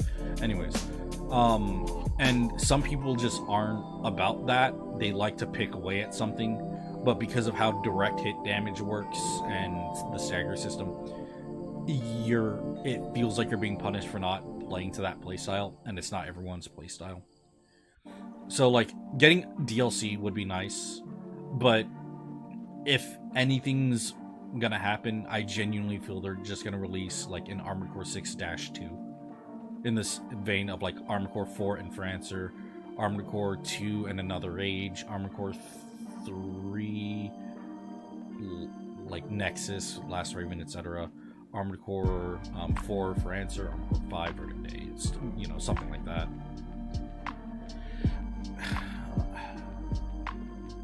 And I know they'll like refine it, and hopefully it'll be a bit more general in who can find a playstyle that they actually like, and it actually being like viable. And I don't just mean that for like PvP, because like you've always had like certain builds that are just like too strong and too generalized to like fail, and that's rough.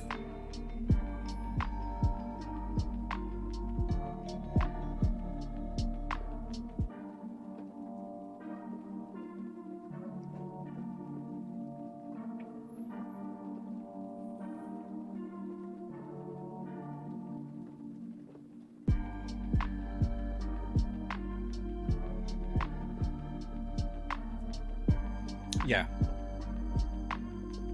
No, like hopefully that it's more like that. Armored Core 6 had its hard moments too. Like I keep thinking back to, I think I spent like a full hour on the mission where you have to beat what's his name? Michigan and Liker Tail, right? Where it's like you versus the other 50 Balaam MTs and the two Tetrapod 8. Yeah. That one's rough. But like I feel that one's like a very fair kind of rough, right?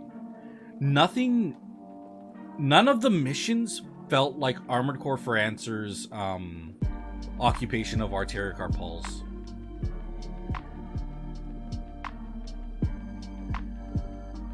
Yeah.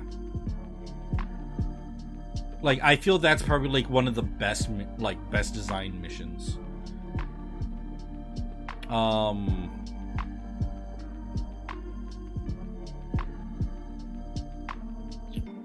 Ibis, fighting Ibis was also like probably one of the other parts that I feel like might have been a bit like much, but I don't mind that.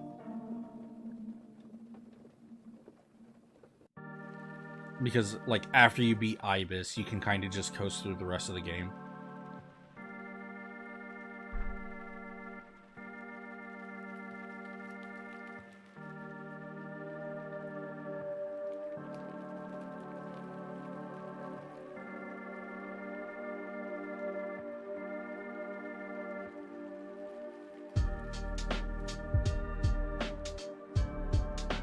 I didn't really use the stun needles. But like S-ranking all the missions, like I feel none of them were too bad except for one mission. One mission like just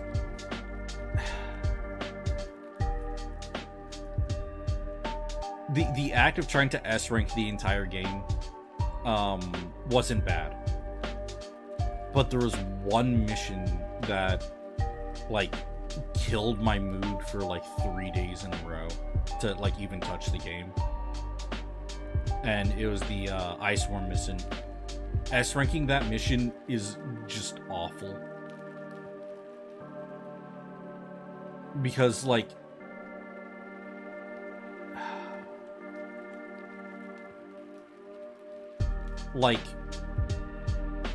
how do I put this?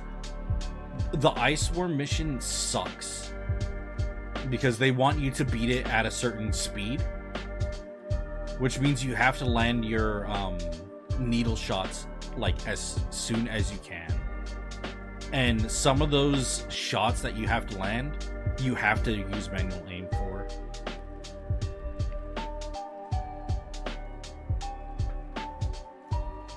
And I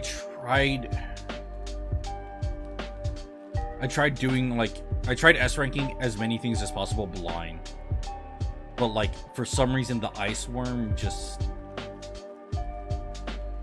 that one just took a lot of the steam out of my sails. I felt so awful having to do that mission over and over again until I finally got it right.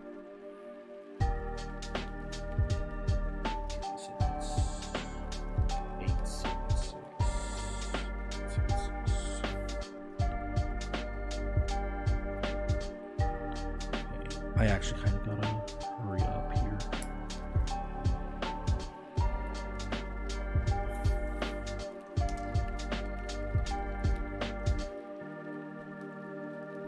Like, once I learned about them, like, having to manual aim some of the shots, like, that mission becomes a lot easier, but...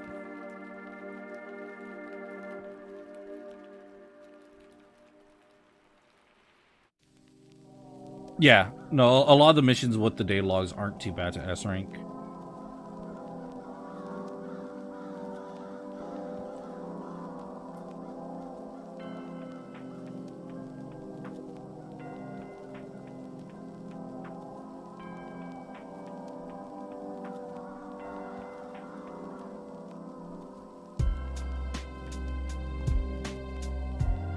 But there's a lot of like really neat hidden details in the game that I feel some people have overlooked. The writers in FromSoft, like for the characters in the arena, the other like mercenaries, their part choice for their armored cores individually are really well thought out, and some of them even have implications. So, if you remember Sula, right? Sula is rocking the... what was it called? The Javelin Alpha and the Javelin Beta, which are All Mind parts. Like, you can only get them from All Mind, which implies his, like, association with her. If you fight that one Arquebus guy with the tetrapod, that O'Keefe, I believe his name was O'Keefe, he was using the Mind Alpha headpiece, which shows that like people who have some association with All Mind are using like the All Mind parts, because they essentially got them for free, and they're air quotes like in universe like good parts, right? If you keep that like pattern in mind, and then you take a look at Roku Monsen and his AC Shinobi, you notice that like I believe he's using the All Mind chest piece. I believe he's also using the Javelin missile, but he's also using the Plasma Thrower, which is an All Mind weapon. So that implies that he has some association with All Mind, and All Mind might be the reason why he was on Rubicon in the first place. It's just he had a faction swap to what was it called? He had a faction swap to the Rubiconians because of Z saving his life and feeding him food.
Another manga I want to go back to and read, now that I think about it, is Kengan Ashura, or Kengan Black, rather.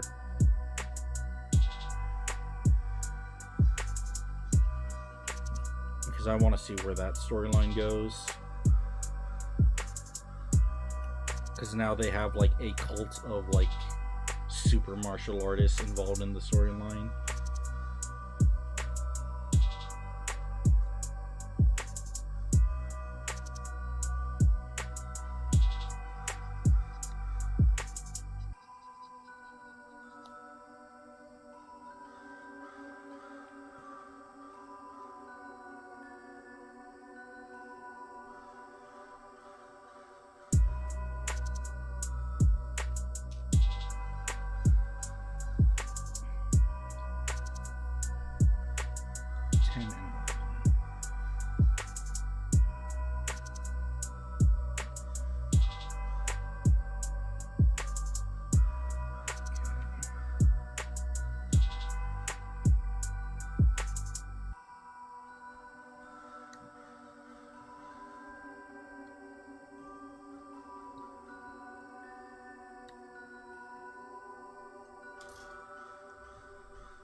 So this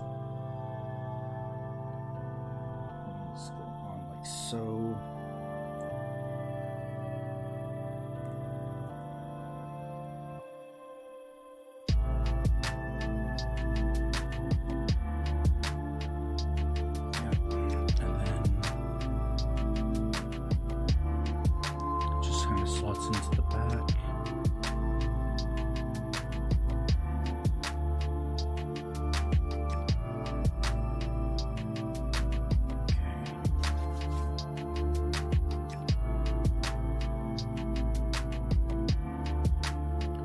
I did not get the milk tea boba girl.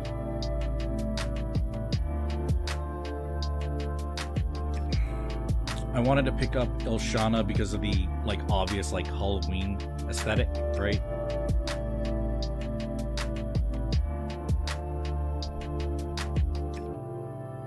But like now that I get another look at this, like it's also making me kind of think of like cheerleaders, right?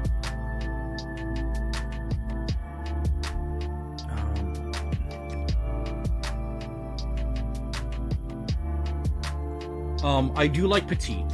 I like short. Like that's just that. Like short, like in brain, short, cute, you know?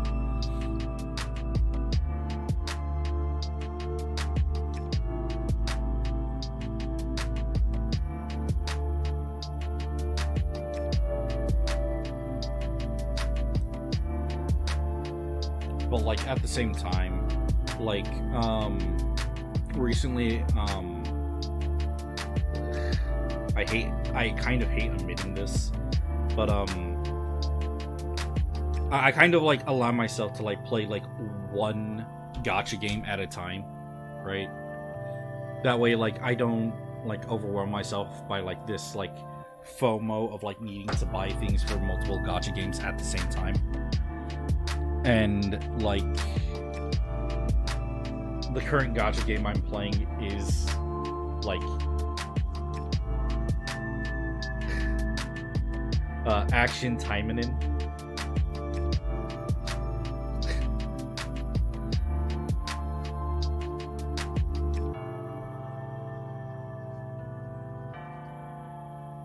And Action Taimenen is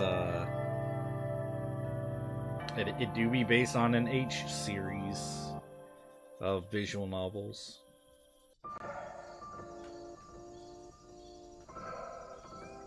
But like some of those character designs are just cool.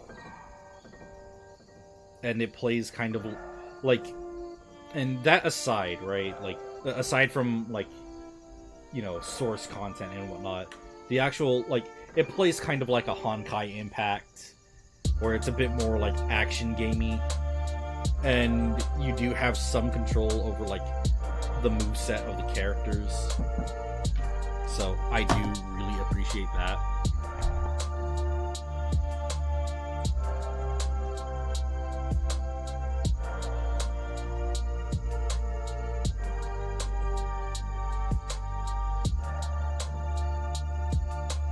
Alright, sorry, someone was at my door.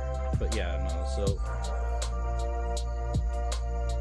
right now the character that's my favorite in Taimenen, Action Taimenen, is apparently a character that's original to Action Taimenen, who doesn't really have any other like content around her. Which, like, while it's great that I like her, it sucks that there isn't anything else for me to like look at to consume the character. Right? What was her name?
You know, I'm just gonna like pop open the game real quick because I can't remember the name of the character.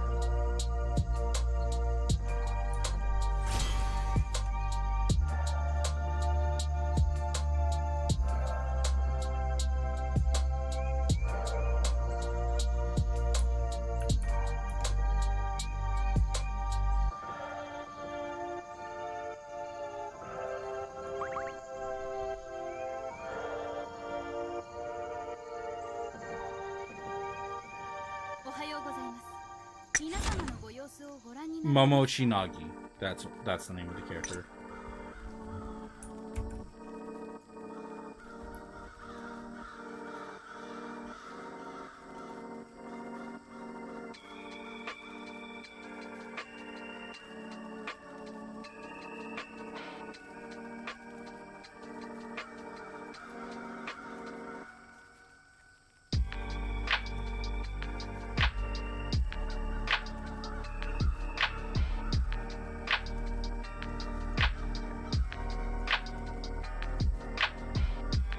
Oh, 100% orange juice has an update. I'm gonna take a look at that later.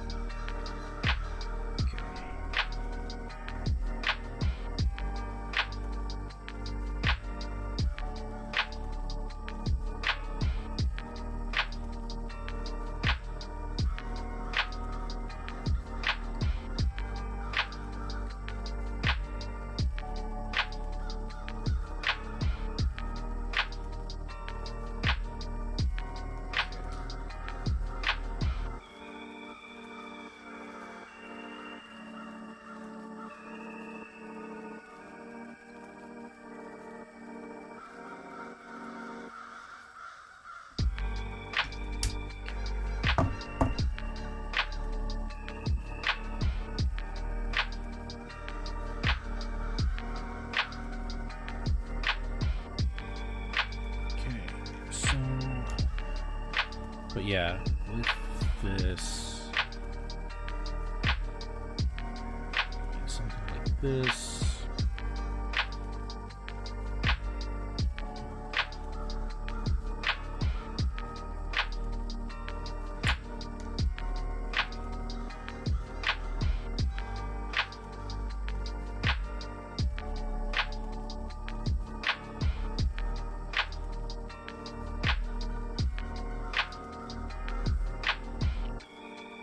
So, like, I don't really think that any of, like, his takes are, like, wild, to be honest. Like, yeah, he had the, God, what was it? Like, the downfall of Bleach or something like that video. Where, like, he even, like, addressed, like, yeah, I was wrong. But, like, it's not the, like, worst takes ever.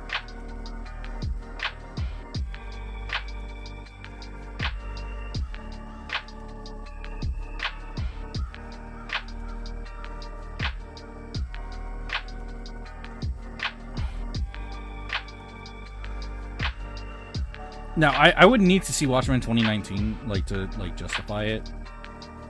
Or, like, justify an opinion on it, because I have no clue. Like, I just heard it was mid or something like that.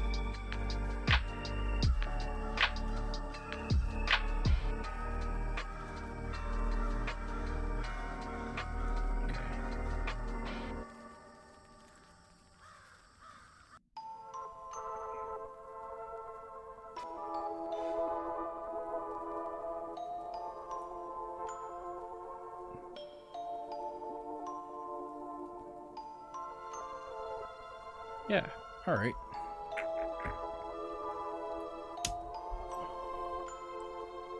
So let's just here.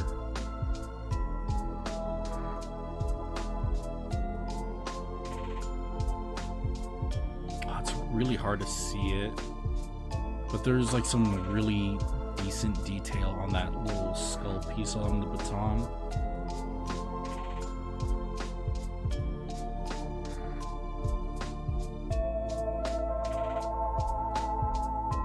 But yo, with that, I'm pretty much done with this for now.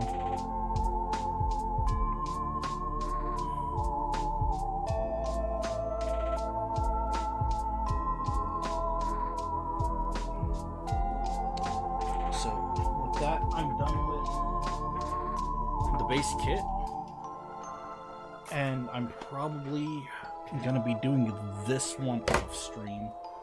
But yeah. Again, 30-minute mission kits are cheaper than like Kotobukiya's Frame Arm Girls or what was it called? Frame Arm Girls or Mecha Musume. But to make up for that, they come out with little expansion part sets for like, you know, having a bit more options with aesthetics. So this one's probably, again, something I'll do off stream. But yeah, I do think I'll be doing something on Monday, now that I think about it.